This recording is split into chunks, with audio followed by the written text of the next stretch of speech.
నాన్నలకి మేము ముగ్గురు సంతానం. నాకు ముందు మా అన్నయ్య, అన్న తర్వాత నేను, మాకు చెల్లి. అయితే మా నాన్నగారు మెకానిక్ వర్క్ చేస్తూ ఉండేవారు. నా అన్నయ్య కూడా చదువుకుంటూ ఉంటున్న పరిస్థితులు. అయితే మా నాన్నగారు త్రాగుడు వ్యసనంతో ఉండేవారు. మా ఊర్లో ఏటేటా జాతరలు జరిగాయి. ఆ జాతరలో మా నాన్నగారే అక్కడ బలిని అర్పిస్తూ ఉండేవారు. ఇలా ఉంటుండగా అనుకోకుండా దేవుడు ఒక అద్భుతాన్ని మా కుటుంబంలో జరిగించారు. అది ఏంటి అంటే, త్రాగుడు వ్యసనానికి బాగా లోనైపోయి ఉన్నారు. దాంతోపాటు నా తల్లిని బాగా అనుమానిస్తూ ఉండేవారు మా నాన్న. మా కుటుంబంలో ఎలా ఉండేదంటే, ఇక మా నాన్న వస్తే భయం. మా అమ్మని విపరీతంగా బాధ పెట్టిన సందర్భాలు రెండు విషయాలు చెప్తా, అంతా చెప్పడానికి సమయం లేదు. కానీ అయితే ఒకరోజు నా తల్లిని చాలా లాంగ్ హెయిర్, మా అమ్మది చాలా పొడుగు చుట్టూ, మంచం కోళ్ళకు చుట్టి పట్టుకొని నోరు మూసి కొట్టేవారు అంటాడు మా నాన్న. ఇంకో విషయం ఏంటంటే, ఒకరోజు మా సొంత బాబాయ్తోనే నువ్వు పాపం చేసి, మా సొంత బాబాయ్ మా నాన్నగారికి తమ్ముడు, నువ్వు వాళ్ళతో పాపం చేసావని చెప్పి నువ్వు రా గుడి దగ్గరికి అని చెప్పి మా ఊరు చివరి పొలిమేరలో గుడి దగ్గరికి తీసుకెళ్ళి ఒక కప్పోరాన్ని నీకు వెలిగించి పెడుతున్నాను, నువ్వు తప్పు చేస్తే అది కాలినట్టు, తప్పు చేయకపోతే కాలలేదని చెప్పి మా నాన్నగారు తీసుకెళ్తే అది చేయకపోతే నా పిల్లలు ఒకవేళ చంపేస్తాడేమో, నన్ను చంపేస్తాడో, నా పిల్లలు అనాథలు అయిపోతారని చెప్పి మా అమ్మ మా నాన్న పెట్టిన ప్రతి కండిషన్కి ఒప్పుకుందండి. పెట్టారు, కర్పూరం వెలిగించి పెట్టారు. మా నాన్నగారు అలా చూస్తున్నారు, కాలుతూనే ఉంది. కూసేపటికి మా నాన్నగారు వెళ్ళిపోయారు. మా అమ్మగారు మాత్రం ఆ గుళ్ళు అట్లాగే అలా పట్టుకొని ఉండిపోయారు. కొంతసేపటికి ఆ కర్పూరం అంతా కరిగిపోయి వేళ్ళు, అరిచేయి మొత్తం నరాలతో సహా నా తల్లి చేయి బాగా కాలిపోయింది. కాలిపోయేసరికి అక్కడి నుంచి నా తల్లి తిరిగి ఇంటికి వచ్చేసిన తర్వాత మా మేనత్తలు చెప్పారు, ఇక్కడి నుంచి వెళ్ళిపో లక్ష్మి, వీడు నిన్ను చంపేస్తాడు అని అంటే, అప్పుడు మా అమ్మని తీసుకొని వెళ్ళిపోయారు వాళ్ళ అక్కలో, మా పెద్దమ్మ వాళ్ళు తీసుకొని వెళ్ళిపోతే మా అమ్మ కొన్ని రోజులు అయిన తర్వాత ఈ చెయ్యిని 2-3 సార్లు సర్జరీ చేశారండి. ఇప్పటికీ నా తల్లి చేతితో బలమైన పని చేయలేదు, అంత బలహీనమైపోయింది ఈ చెయ్య. ఆ సందర్భంలో నా తల్లి తిరిగి మా ఇంటికి వచ్చారు. నాన్నగారి కోసం ఎన్నో చోట్లకి తిరిగింది, మందు మానేయాలి అని చెప్పి. అలా తిరుగుతున్న ఎవరు ఏమీ పట్టించుకోలేని పరిస్థితులు. అయితే ఒక ఆయన ఒక మందు ఇచ్చాడు, మీ ఆయన మందు మానేస్తాడు అని చెప్పి. అలా ఇచ్చిన తర్వాత నా తల్లి తీసుకొచ్చి ఆహారంలో పెట్టివ్వటం, అది తీసుకున్న మా నాన్నగారు కొన్ని రోజులుగా మందు మానేయడం ఇలా జరిగింది. అనుకోకుండా మా నాన్నగారికి మళ్ళీ కూల్ డ్రింక్లో ఫ్రెండ్స్ కలిపేసి ఇచ్చేస్తే అది పాయిజన్ అయిపోయింది. ఇక చనిపోయే మరణ పరిస్థితులకు వెళ్ళిపోయాడండి మా నాన్నగారు. చనిపోతారని అనుకున్నాం మేమైతే. ఇక మమ్మల్ని ఎవరూ పట్టించుకోలేదు. మా నాన్నగారికి నొరగ రావటం, బాడీ అంతా వాసిపోవడం, గ్రీన్ కలర్లోకి రావటం అట్లా అయిపోతుండగా ఆ రోజు నిజంగా మమ్మల్ని యేసుక్రీస్తు దర్శించారు. అది ఎలా అంటే, మా ఇంటి పక్కన ఉన్న ఒక వృద్ధురాలు, చాలా ప్రార్థన పరురాలు, ఆవిడ మా పాదను చూసింది, మా పరిస్థితిని చూస్తే, యేసుక్రీస్తు గొప్ప దేవుడు, లక్ష్మి దేవుడిని నమ్ముకుంటే ఆయన సజీవుడిగా బ్రతికిస్తాడు అని చెప్పంటే హాస్పిటల్కి తీసుకెళ్ళే అవకాశం లేదు. ఆ సందర్భంలో మీరు నమ్మినా నమ్మకపోయినా ఆ వృద్ధురాలు చేసిన ప్రార్థన, ప్రభువుని నమ్ముకోవడానికి, నిజమైన దేవుని తెలుసుకోవడానికి దేవుడు మాకు ఎంత అవకాశాన్ని ఇచ్చి సజీవుడిగా మా నాన్నగారిని దేవుడు మాకు బతికించి ఇచ్చాడండి. హల్లెలూయా. అది చాలా చిన్న మాటే, కానీ మా జీవితంలో చాలా పెద్దది. ఇది మా ఫ్యామిలీ వాళ్ళు మారడం అంటే సామాన్యమైన మాటలు కాదు. మేము చేసిన పూజలు, వ్రతాలు, ఆ ఊరిలో ఒక ఇటు మీకు అట్లా అంటారో లేదో నాకు తెలియదు కానీ ప్రభలు అంటారు వాటైతే, ఒక ట్రాక్టర్ల మీద విగ్రహాలు పెట్టి, విగ్రహం కూడా పెద్ద ఫోటోను పెట్టి దానికి లైటింగ్ పెట్టి ఊరంతా తిప్పేసిన తర్వాత గుడి దగ్గరికి తీసుకెళ్ళి మేకను బలిస్తారు. అది మా నాన్న చేసేవారు అనమాట, ఇంకెవరూ చేసేవారు కాదు.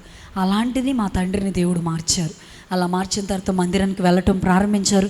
చాలామంది ఎగతాళి చేశారు, హేళనగా మాట్లాడారు, కానీ మా నాన్న ప్రభువుని ఎక్కడ వదిలిపెట్టలేదు. అలా వెళుతుండగా 2006లో మా అమ్మ నాన్న బాప్తీసం తీసుకున్న తర్వాత మెకానిక్ వర్క్ చేస్తూ ఉండేవారు మా నాన్నగారు, లారీ మెకానిక్ వర్క్. ఆ వర్క్ మానేశారు. ఎక్కడో నుంచి ఒక పెద్ద లారీ ఓనర్ వచ్చి, శ్రీను పలానా తూర్పుగోదావరి జిల్లా రాజమండ్రి దగ్గర కొవ్వూరు అనే ప్రాంతం దగ్గరికి మీరు వెళ్ళిపోవచ్చు కదా, అక్కడ మీ లైఫ్, మీ పరిస్థితి బాగుంటుందంటే అక్కడికి వెళ్ళిపోయారు. ఫ్యామిలీతో పాటు మమ్మల్ని తీసుకొని వెళ్ళిపోయిన తర్వాత అక్కడ అద్దెంట్లో బ్రతకాలి, బేతేలు ప్రార్థనా మందిరం అని ఒక సహవాసానికి మేము వెళ్ళటం ప్రారంభించాం. మా నాన్నగారు ఒక షాప్ తీసుకున్నారు. అన్నయ్య ఇంటర్మీడియట్తో ఆపేసి నాన్నగారితో కలిసి మెకానిక్లో జాయిన్ అయిపోయారు. ఇట్లా ఉంటుండగా మా ఫ్యామిలీ ఇక ప్రభువులోకి వెళ్తుండేసరికి మా కుటుంబం చాలా దీవించబడింది, ఆశీర్వదింపబడుతున్నాం, ఆత్మీయంగా అన్నింటిలో బలపరచబడుతున్నాం. అయితే సడన్గా మా కుటుంబం మీద ఒక దాడి జరిగింది. అది ఎలా అంటే, మా నాన్నగారు ఏ త్రాగుడు వ్యసనాన్ని అయితే వదిలేసుకున్నారో అదే త్రాగుడు వ్యసనానికి మళ్ళీ బానిస అయిపోయారు. ఇక నా తల్లిని, నన్ను ఇక విపరీతంగా మాట్లాడటం, మా అమ్మనైతే భయంకరంగా కొట్టడం, చాలా భయంకరంగా, అంటే ఇంకొక టైంలో అయితే అమ్మ చచ్చిపోద్దేమో అనుకున్నాం. చాలా ఏడ్ చేశాను నేనైతే. ఊరు తీసుకొచ్చి, ఎందుకు నాన్న అమ్మని మమ్మల్ని ఇలా బాధపడుతూ, మమ్మల్ని ఒక్కసారి చంపేయండి, మేము బ్రతకలేము ఈ పరిస్థితుల్లో, ఎవరికి చెప్పుకోవడానికి లేరు మాకు అని చెప్పి అలా అంటున్న పరిస్థితుల్లో మా నాన్నగారు అయినా సరే చలనం లేకుండా ఉండేవారు.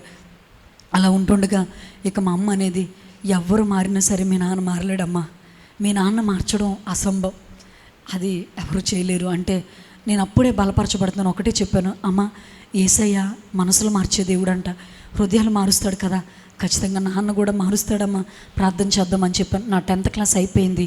మా నాన్నగారు అన్నారు, స్కూల్ మానే, ఇక నీకు పెళ్లి చేయాలి అన్నారు.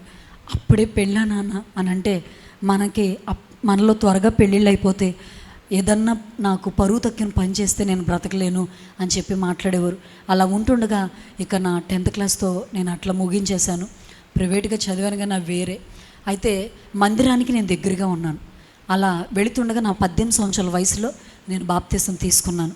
యేసుక్రీస్తు నిజదేవుడు అని చెప్పి మా పాస్టర్ గారు కూడా త్వరగా బాప్తీసాలు ఇవ్వరండి. ఆయన ఎక్కువ అబ్జర్వేషన్ చేస్తాడు, చూస్తారు. 1 సంవత్సరం 2 సంవత్సరాలు అలా చూశాకే బాప్తీసం ఇస్తారు.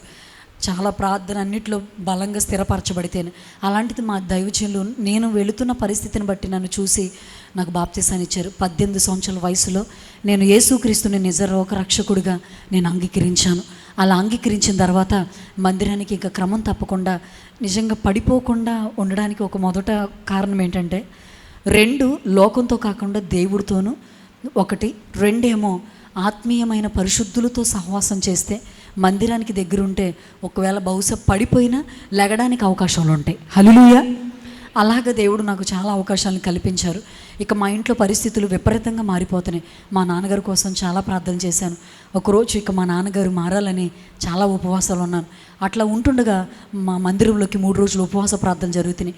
అక్కడ ఒక సేవకుడు వచ్చాక ఆయన ఒక మాట అంటున్నారు, మీ ఇంట్లో పరిస్థితులు మారకపోతే ఒక నిర్ణయం తీసుకో, నిన్ను నీవు ప్రభువుకి అప్పగించుకో, నీ శరీరాన్ని నీ దేహాన్ని దేవునికి అప్పగించుకో అని అన్నాడు. అంతే, పరిస్థితులు మారతాయి అన్నాడు. ఆ మాట నాకు తెలియని సంతోషాన్ని కలిగించింది. ఎవరన్నా అలా ఉంటే లేచి నిలబడండి అన్నారు. నేను నిలబడలేకపోయాను, నాకు అంత ధైర్యం లేదు, చాలా పెరికిదాన్ని. ఆ పరిస్థితిలో ఎక్కడ ఉన్నా నేను అక్కడే మోకరించి ఒక్క నిర్ణయం తీసుకున్నాను, యేసయ్యా నీకు ఇష్టమైతే నీ చిత్తమైతే మా నాన్నగారు పూర్తి మారు మనసులోకి వస్తే నా లైఫ్ లాంగ్ నీ కోసం నిలబడతాను. నేను నీకు ప్రమాణం చేస్తున్నానయ్యా, ఇది మనుషులతో కాదు నీతో చేస్తున్నా నేను అని చెప్పి ఆ టైంలో నేను ఒక ప్రమాణం తీసుకొని అయిపోయింది. ప్రార్థన చేస్తున్నాం, కట్టికి ఉపవాసాలు చేసేదాన్ని. ఉపవాస ప్రార్థన జరిగినాయి అంటే బట్టలు సదిరేసుకొని మందిరానికి వెళ్ళేదాన్ని, అక్కడే ఉండిపోయేదాన్ని. అమ్మతో చెప్పేదాన్ని, ఇంటికి కూడా వెళ్ళేదాన్ని కాదు. ఇంకా అక్కడే ఉండి కనిపెట్టి ప్రార్థన చేస్తుంటే ఒకరోజు మా దైవజనులు వచ్చి, ఎందుకమ్మా ఎంత కఠినంగా చేస్తున్నావు, చచ్చిపోతావు అమ్మాయి అనేవారు. ఒకసారి మా పాస్టర్ గారు నా దగ్గరికి వచ్చి, చచ్చిపోతావు సుమలత అంటే, అయ్యగారు మా ఇంట్లో కఠినమైన సమస్యలయ్యా, మాకంటూ చెప్పుకోవడానికి ఎవరూ లేరు, మా పరిస్థితులు మారాలంటే నేను కఠినంగా ప్రార్థన చేసుకోవాలయ్యా అని చెప్తూ ఉండేది. మా దైవజనులు నన్ను ఎంతో ప్రోత్సహించేవారు. అలా ఉంటుండగా కొన్ని రోజులు ప్రార్థన అనంతరము మా ఇంట్లో ఒకరోజు ప్రార్థన జరుగుతుంది. ఆ ఇంట్లో నాన్నగారిని సాక్ష్యం చెప్పమని చెప్తే సరే అన్నారు. కొన్ని రోజులు బట్టి ఎందుకో మౌనంగా ఉంటున్నారు, మేము గమనించుకోలేకపోయాం. ఆ పరిస్థితుల్లో ఆ రోజు మా నాన్నగారు చెప్తున్న సాక్ష్యం, నాన్నగారు బాప్తీసం తీసుకున్న తర్వాత సమయలు అని పేరు పెట్టారు. అయితే నాన్నగారితో నేరుగా ఒక స్వరం మాట్లాడిందని ఆ రోజు నాన్న సాక్ష్యం చెప్తున్నారు. సమయలు అని పిలబడుతున్న నేను చాలా భయంకరమైన వ్యక్తినండి. నా భార్య చేయి కాల్చేశాను, నా భార్యను విపరీతంగా కొట్టాను, నా కూతురును కూడా భయంకరంగా అనుమానించాను. ఎలాగో తెలుసండి, నేను స్కూల్కి వెళ్ళొచ్చిన తర్వాత మా నాన్న బ్యాగ్ చెక్ చేసేవాడండి. మా బ్యాగులు చెక్ చేసేవారు. స్కూల్కి వెళ్తుంటే సగం దూరం వరకు మాకు తెలియదు మా నాన్న మా వెనకాల వస్తున్నాడు అన్న సంగతి కూడా. అలా ఉండేది మా నాన్నగారి పరిస్థితి. అవన్నీ గుర్తు చేస్తూ, అయితే ఇంత క్రూరంగా ఉన్న నేను ఒకరోజు పోలవరం ప్రాజెక్ట్ దగ్గరికి లారీ పాడైపోయిందని బాగు చేయడానికి వెళితే అక్కడ తాగుదామని ఒక మందు బాటిల్ తెచ్చుకొని నేను అనుకున్నాను. అది సడన్గా పడిపోయింది. ఆ పగిలిపోయిన సీసాలో కొంచెంగా ఉంటే అది కూడా తాగుదామని తీసుకునే సమయంలో ఒక స్వరం నాతో మాట్లాడుతుంది, సమయలు నీకున్న వ్యసనాన్ని నువ్వు వదిలేకపోతే నీ పరిస్థితి నీ జీవితం ఏమవునో అని ఒక స్వరాన్ని చాలా బలంగా విన్నారంట. విన్నప్పుడు అది తీసుకున్న మా నాన్నగారు ఇక భయాన్ని కలిగి, ఇక మరి ఎప్పటికీ నేను ఈ వ్యసనానికి వెళ్ళను ప్రభు అని చెప్పి ప్రభు దగ్గర ఒక నిర్ణయాన్ని తీసుకొని అప్పటి నుంచి నిలబడి నా వైపు చూస్తూ, ఒక తండ్రి నా వైపు చూస్తూ 2 చేతులు జోడించి, అమ్మ నన్ను క్షమించు, నేను చాలా బాధ పెట్టాను. మా అమ్మ కూడా వైపు చూస్తూ, నన్ను క్షమించమ్మ, నిన్ను నేను చాలా బాధ పెట్టానని చెప్పి మా నాన్నగారు మాట్లాడుతూ ఆ రోజు చెప్పడం జరిగింది. అలా అయిన తర్వాత మా కుటుంబంలో చాలా సంతోషం, చెప్పలేని ఆనందం, ప్రార్థన చాలా ప్రభావితం చేసింది. మా ఇంట్లో మా నాన్నగారి కుటుంబ ప్రార్థన జరిగిస్తూ మా నాన్నగారే ప్రార్థన చేసేవారు. నేను ఆదివారం ఏ వాక్యం అయితే విన్నామో అదే వాక్యాన్ని మా నాన్నగారు గుర్తు చేస్తూ మాట్లాడేవారు. అలాగా మా ఆత్మీయ జీవితం వెళుతుండగా ఇక నా వివాహాల కోసం ఇక కార్యక్రమాలు జరుగుతున్నాయి. చాలామంది పెళ్లి కొడుకుల దగ్గర నన్ను కూర్చోబెట్టారండి. చాలామంది దగ్గర కూర్చున్నాను నేను. ఒక ఆడపిల్ల రెడీ అయ్యి ఒక వ్యక్తి దగ్గర కూర్చోవాలంటే అది చాలా బాధ. ఇప్పుడున్న యవనస్తులు తల్లిదండ్రులకు అంత అవకాశం ఇవ్వట్లేదు కదా. వాళ్ళే చక్కగా అన్నీ సెట్ చేసుకొని మంచిగా ఉండాల్సిన స్థితిలో ఉంటున్నారు. కానీ మా పరిస్థితి అలా ఉండేది. ఎన్నిసార్లు ఏడ్చుకున్నానంటే అది ప్రభువుకు తెలుసు. చాలాసార్లు ఏడ్చాను నేను, కానీ ఏడ్చుకొని కూర్చునేదాన్ని. కానీ నాన్నగారిని ఒక్కటి అడిగాను, నాన్న ప్లీజ్ నాన్న ఒక్కటి చేయరా అన్నాను. ఏంటి అన్నారు, మీరు మారిపోతే ప్రభువుకు నేను అప్పగించుకున్నా నాన్న, ప్రభు కోసం నిలబడతానని చెప్పాను.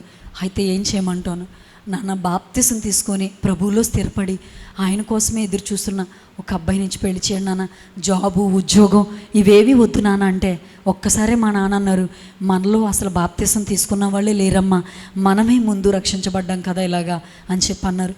ఇక నాకేం చెప్పాలో అర్థం కాక అలా తీసుకొస్తూ ఉండేవారు. అయితే తీసుకొచ్చిన సంబంధాలన్నీ పెళ్ళికి ముందు తీసుకుంటాను, పెళ్ళైన తర్వాత బాప్తిసం తీసుకుంటాను అని చెప్పి ఇలాగే వచ్చేవారు. కానీ నేను ఎవ్వరికీ ఆలోచించకుండా చెప్పేసేదాన్ని, నేను అడ్జస్ట్ అవ్వలేను నాన్న, అలాంటి వాళ్ళకి నేను తల వంచలేను నాన్న అని చెప్పి అవన్నీ నేను వద్దనేదానండి. అలాగ అయిపోతుంటే ఒకరోజు మా మేనమామయ్య తీసుకొచ్చారు. ఇక సెట్ అయిపోద్ది సంబంధం అని చెప్పి చాలా ఆతురతతో తీసుకొచ్చేసరికి ఇంకా అబ్బాయి హైటు పర్సనాలిటీ, అబ్బాయి అందం చూసి మోసపోయి అబ్బాయికి ఇచ్చి చేసేద్దామని ఫిక్స్ అయిపోయారు మా అమ్మ నాన్న. కానీ అబ్బాయి వచ్చి కూర్చున్నాడు, నాతో మాట్లాడుతున్నారు, ఏం చదివి ఇవన్నీ అడుగుతున్నాడు.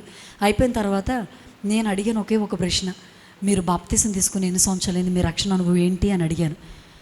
నా వైపు చూస్తూ బాప్తిసం మీద పెద్ద ఇంట్రెస్ట్ లేదండి, అప్పుడే తర్వాత చూద్దాం అనుకున్నా అన్నాడు. అంతే. నాకేం చెప్పాలో అర్థం కాక చాలా బాధేస్తుంది. కానీ ఒకటి చెప్పేశాను, ఏమీ అనుకోవద్దండి, మా మేనమామ తీసుకొచ్చాడు ఈ సంబంధం, ఏమీ అనుకోవద్దు, నాకు మిమ్మల్ని చేసుకునే ఇంట్రెస్ట్ నాకు లేదండి. వెళ్ళి ఇదే మాట మా మామయ్యకి చెప్పరా మీరు అన్న. కోపంతో లేచిపోయి వెళ్ళి చెప్పేసరికి మా మేనమామ నిజంగా నా మీద చాలా కోపంతో వచ్చారు. నీకు ఇంకా పెళ్ళవదు, నీకు ఇంకా లైఫ్లో నీకు పెళ్ళవదు, అయితే బావా ఎన్ని కట్నాలు ఇవ్వాలి, ఎన్ని పెట్టుపోతులు పెట్టాలి మనకి, అయితే ఇది సంబంధాన్ని పోగొట్టేసుకుందని అని చెప్పి మాట్లాడుతూ ఇక మా మామయ్య గారు ఒకటే అన్నారు, ఇది ఎవరినో ప్రేమించి ఉంటుంది, అందుకే ఇది అన్ని సంబంధాలు వద్దంటుంది అన్నారు. అన్నీ భరిస్తూనే ఉన్నాను. మళ్ళీ చర్చికి వెళ్తుందంట అని అన్నాడు. అనేసరికి మామయ్య అలా మాట్లాడకండి, దేవుడు నా జీవితంలో కార్యం చేస్తే ఇప్పుడు చేయమాను అని అన్నాడు. సరే మీరు చూస్తూ ఉండండి, రోజులు గడవకుండానే నెలలు గడవకుండానే నేను కోరుకున్న వ్యక్తితో దేవుడు వివాహం చేస్తాడు. ఇదే ఇంట్లోంచి రూపాయి కట్నం లేకుండా పెట్టుపోతలు లేకుండా ఇదే ఇంట్లోంచి నేను బయటికి వెళ్తా. నా చెల్లి కోసమని మాట్లాడుతున్నారు కదా, చెల్లికి కూడా నేనే సంబంధం తెచ్చుకుంటాను అని చెప్పి ఇలాగే మా మావయ్యతో మాట్లాడా. ఈ మాటని ఈ పౌరుషానికి ఈ రోషానికి తక్కువ లేదు అని చెప్పి మాట్లాడేసి మీ ఇష్టం అని చెప్పేసి వెళ్ళిపోతే మా నాన్నగారు ఏం మాట్లాడాలి. అమ్మ మాత్రం వచ్చి నా దగ్గరికి ఏడుస్తూ వచ్చారు, బాధపడుతూ వచ్చి ఒకటే మాట అన్నారు, పెళ్ళైన తర్వాత మార్చుకోవచ్చు కదమ్మా, నాన్నగారిని మార్చడం ఎన్ని సంవత్సరాలు పట్టింది అన్న. మా నాన్నగారిని బాప్తిసం తీసుకున్న తర్వాత ప్రభువులోకి రక్షించుకోవడానికి 14 సంవత్సరాలు పట్టింది మాకు. 14 సంవత్సరాలు ఎదురు చూసాం, వెయిట్ చూసాం. ప్రార్థన చేసే కొందు ప్రభావం ఎక్కువైపోతూ ఉండేది, అయినా సరే ఆగల. ప్రార్థన చేస్తూనే ఉన్నాం, ఉపవాసాలు ఉంటూనే ఉన్నాం. ఒకరోజు ప్రతిఫలం వచ్చింది. ఆ ప్రతిఫలం మరి ఎప్పటికీ ఎవరూ మార్చలేనంత ప్రతిఫలం వచ్చింది మా జీవితంలో. హల్లెలూయా. అట్లాగా మా అమ్మతో ఇలాగే చెప్పాను. ఇలాగే అన్న తర్వాత అప్పుడు మా అమ్మ అంది, సరేలే వాళ్ళు మారాలి వీళ్ళు మారాలి అని ఉపవాసం ఉండి ప్రార్థన చేస్తున్నావు కదా, నీ పెళ్లి కోసం ప్రార్థన చేసుకో అమ్మా అని అందే. సరే మా అమ్మ చెప్తున్నారని చెప్పి సరే అని చెప్పి అన్నాను. సరే మనం వేడోక నా పెళ్లి కోసం ప్రార్థన చేస్తాలే అని చెప్పి అన్నాను. ఇప్పటికి వచ్చి నా కోసం నేను ఎప్పుడు అడగలేదండి, నా లైఫ్ కోసం నా ఫ్యూచర్ కోసం నా ప్రభుని ఎప్పుడు అడగలేదు. కానీ ఆ రోజు అడగాల్సి వచ్చింది. అడిగాను, అమ్మతో చెప్పాను, నీళ్లు పెట్టమ్మా, నాకు ఇంకేమీ వద్దు, మంచినీళ్ళు మాత్రమే తీసుకుంటాను, ప్రార్థన చేస్తానమ్మా అని చెప్పాను. ఒక రూమ్లో ఉండి 3 రోజులు ఆ గదిలోనే గడిపి నేను ప్రార్థన చేస్తూ ఉండేదాన్ని. మీరు నమ్మినా నమ్మకపోయినా సరే ఆ మొదటి రోజు నేను ఎలా ప్రార్థన చేస్తున్నాను. కానీ దేవుణ్ణి ఒక ఆశతో అడిగాను, అయ్యా నాన్నను మార్చబడితే నీ కోసం నిలబడతానని చెప్పాను. కానీ ఒక ఆశ ఉందయ్యా, నాకు నీ సేవ చేయాలని ఉంది. అప్పుడే నేను చిలకలూరుపేట షాలేంరాజు అన్న చర్చికి 2011లో వెళ్ళాను. నేను అక్కడ వాళ్ళు సమర్పించుకున్న వాళ్ళ విధానాలను చూస్తే పెళ్ళి అయితే ఏంటి, అవ్వకపోతే ఏంటి, వచ్చేసి ఎక్కడ ఉండిపోతే బెటర్ అని అనుకుని వచ్చేసాను నేను అక్కడి నుంచి.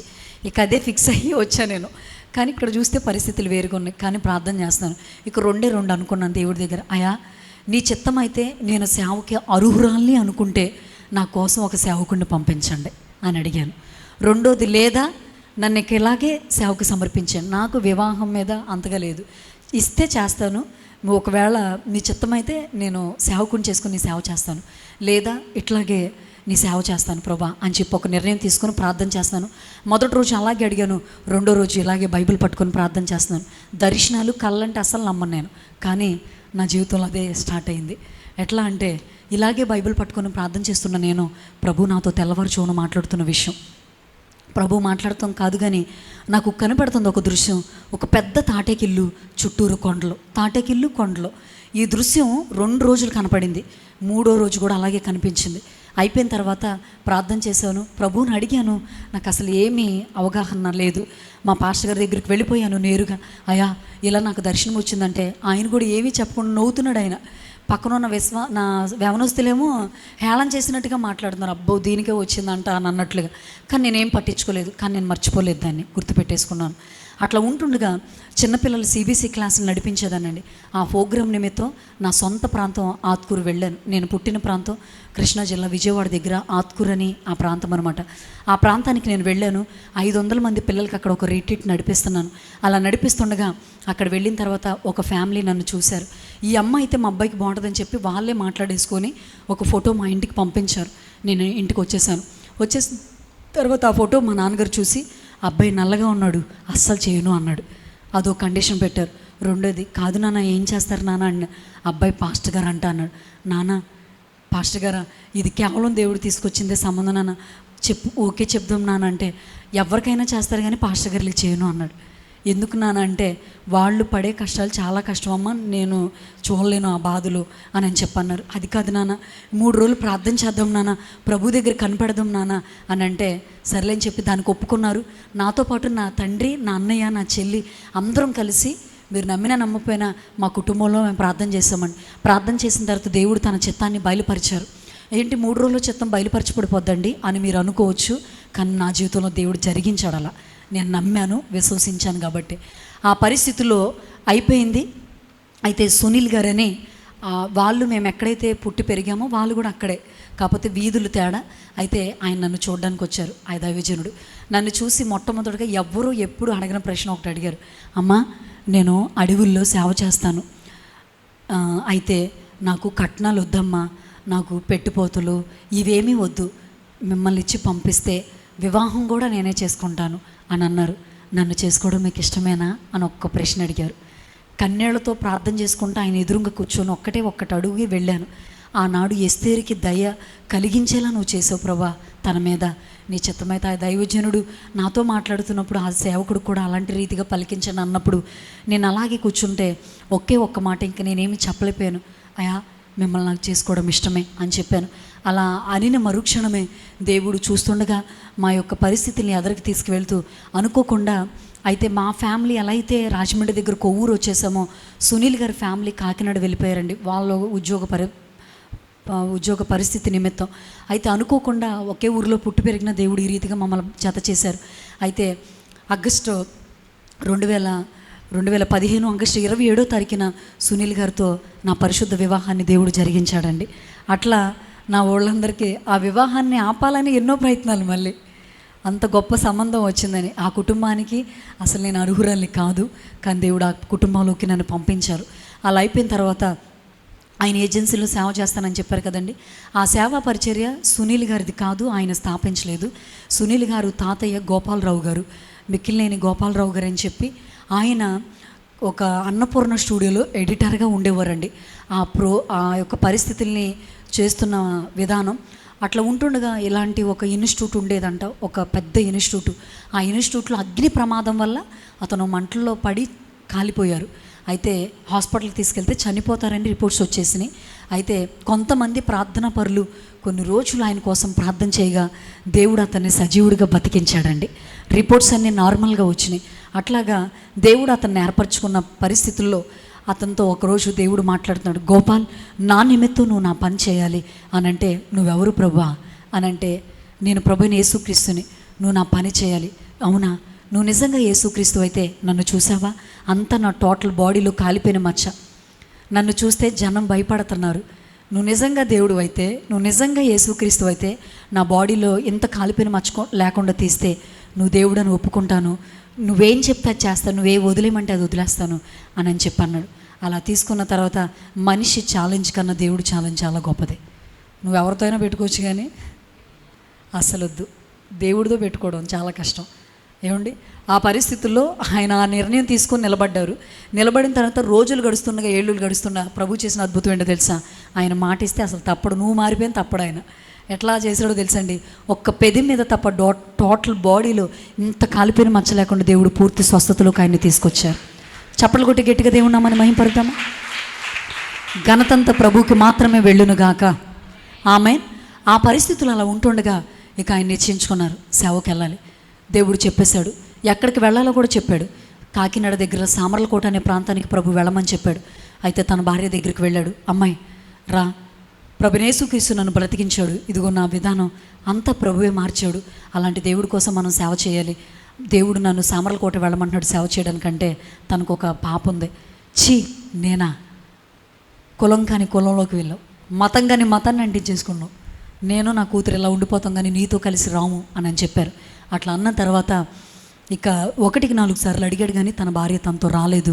ఇక తన తల్లిని తీసుకొని బట్టలు చదురుకొని సామర్లకోట ప్రాంతం 1972లో ఆ ప్రాంతానికి వెళ్ళి ఒక గొప్ప మినిస్ట్రీని ఆయన స్థాపించి అనేక వేల ఆత్మలను ఆయన రక్షించి అన్యులకి సువార్త చెప్తూ కొంతమందిని ప్రభు వైపు త్రిప్పి ప్రభావితం చేశారు. అలా చేస్తుండగా దేవుడు ఒకరోజు అతనితో మాట్లాడి, గోపాల్, నా నిమిత్తం నువ్వు ఏజెన్సీ ప్రాంతానికి వెళ్ళాలంటే తప్పకుండా నేను వెళ్తాను ప్రభు అని చెప్పి ప్రభు దగ్గర మాట తీసుకున్న అతను ఏజెన్సీ ప్రాంతానికి వెళ్ళటం ప్రారంభించారు. నేను ఉంటున్న ప్రాంతం, ఆ దైవజనుడు చేసిన ప్రాంతం మారేడుమిల్లి రంపచోడవరం వెళ్ళక మునుపే పందిరిమావుడని లోపలికి ఒక ఊరు తగిలిద్ది. ఆ లోపలికి వెళ్ళాలి, చాలా దట్టమైన అడవులు. గోపాలరావు గారు వెళ్ళిన సంవత్సరం 1990. ఆ సంవత్సరంలో ఆ ప్రాంతం చెడుపు, చిల్లంగి, చాతబడితనం, మనుషులు వశీకరణ, మనుషులు రక్తం తాగటం, మనుషుల్ని బలివ్వటం, మాంసం తినటం, అలాంటి పరిస్థితులు అక్కడ. ఈ రహస్య పరిస్థితి ఎవరికీ తెలియదు. అలా ఉంటుండగా ఆ ప్రాంతానికి ఆయన వెళ్ళారు. వెళ్ళిన తర్వాత ఖాళీ నడకతో చాలా దూరం ప్రయాణం చేసేలా ఆయనతో ఉన్న విశ్వాసులు చెప్పిన అనుభవాలు నాకు. ఒకరోజు అలా వెళుతుంటే పెద్ద సింహం ఆయనకి ఎదురుపడిందని. ఆ సింహాన్ని తప్పించుకొని వెళ్ళాలంటే ఎంత అవస్థ పడిపోయారంట. అయితే వాగులు దాటి వెళ్ళాలంట. ఒకరోజు వాగు ఎత్తుకెళ్ళిపోయింది తన్ని, చాలా దూరం ఎత్తుకెళ్ళిపోతే తెల్లవారు వరకు ఒక చెట్టు కొమ్మను పట్టుకొని అట్లా ఉండిపోయారంట, కేవలం దేవుని కోసం ఖాళీ నడకతో. అయితే ఆ ప్రాంతంలో ఏమీ దొరకవండి, ఏ సౌకర్యాలు ఉండవు, ఇప్పటికి కూడా చాలా తక్కువ అనమాట.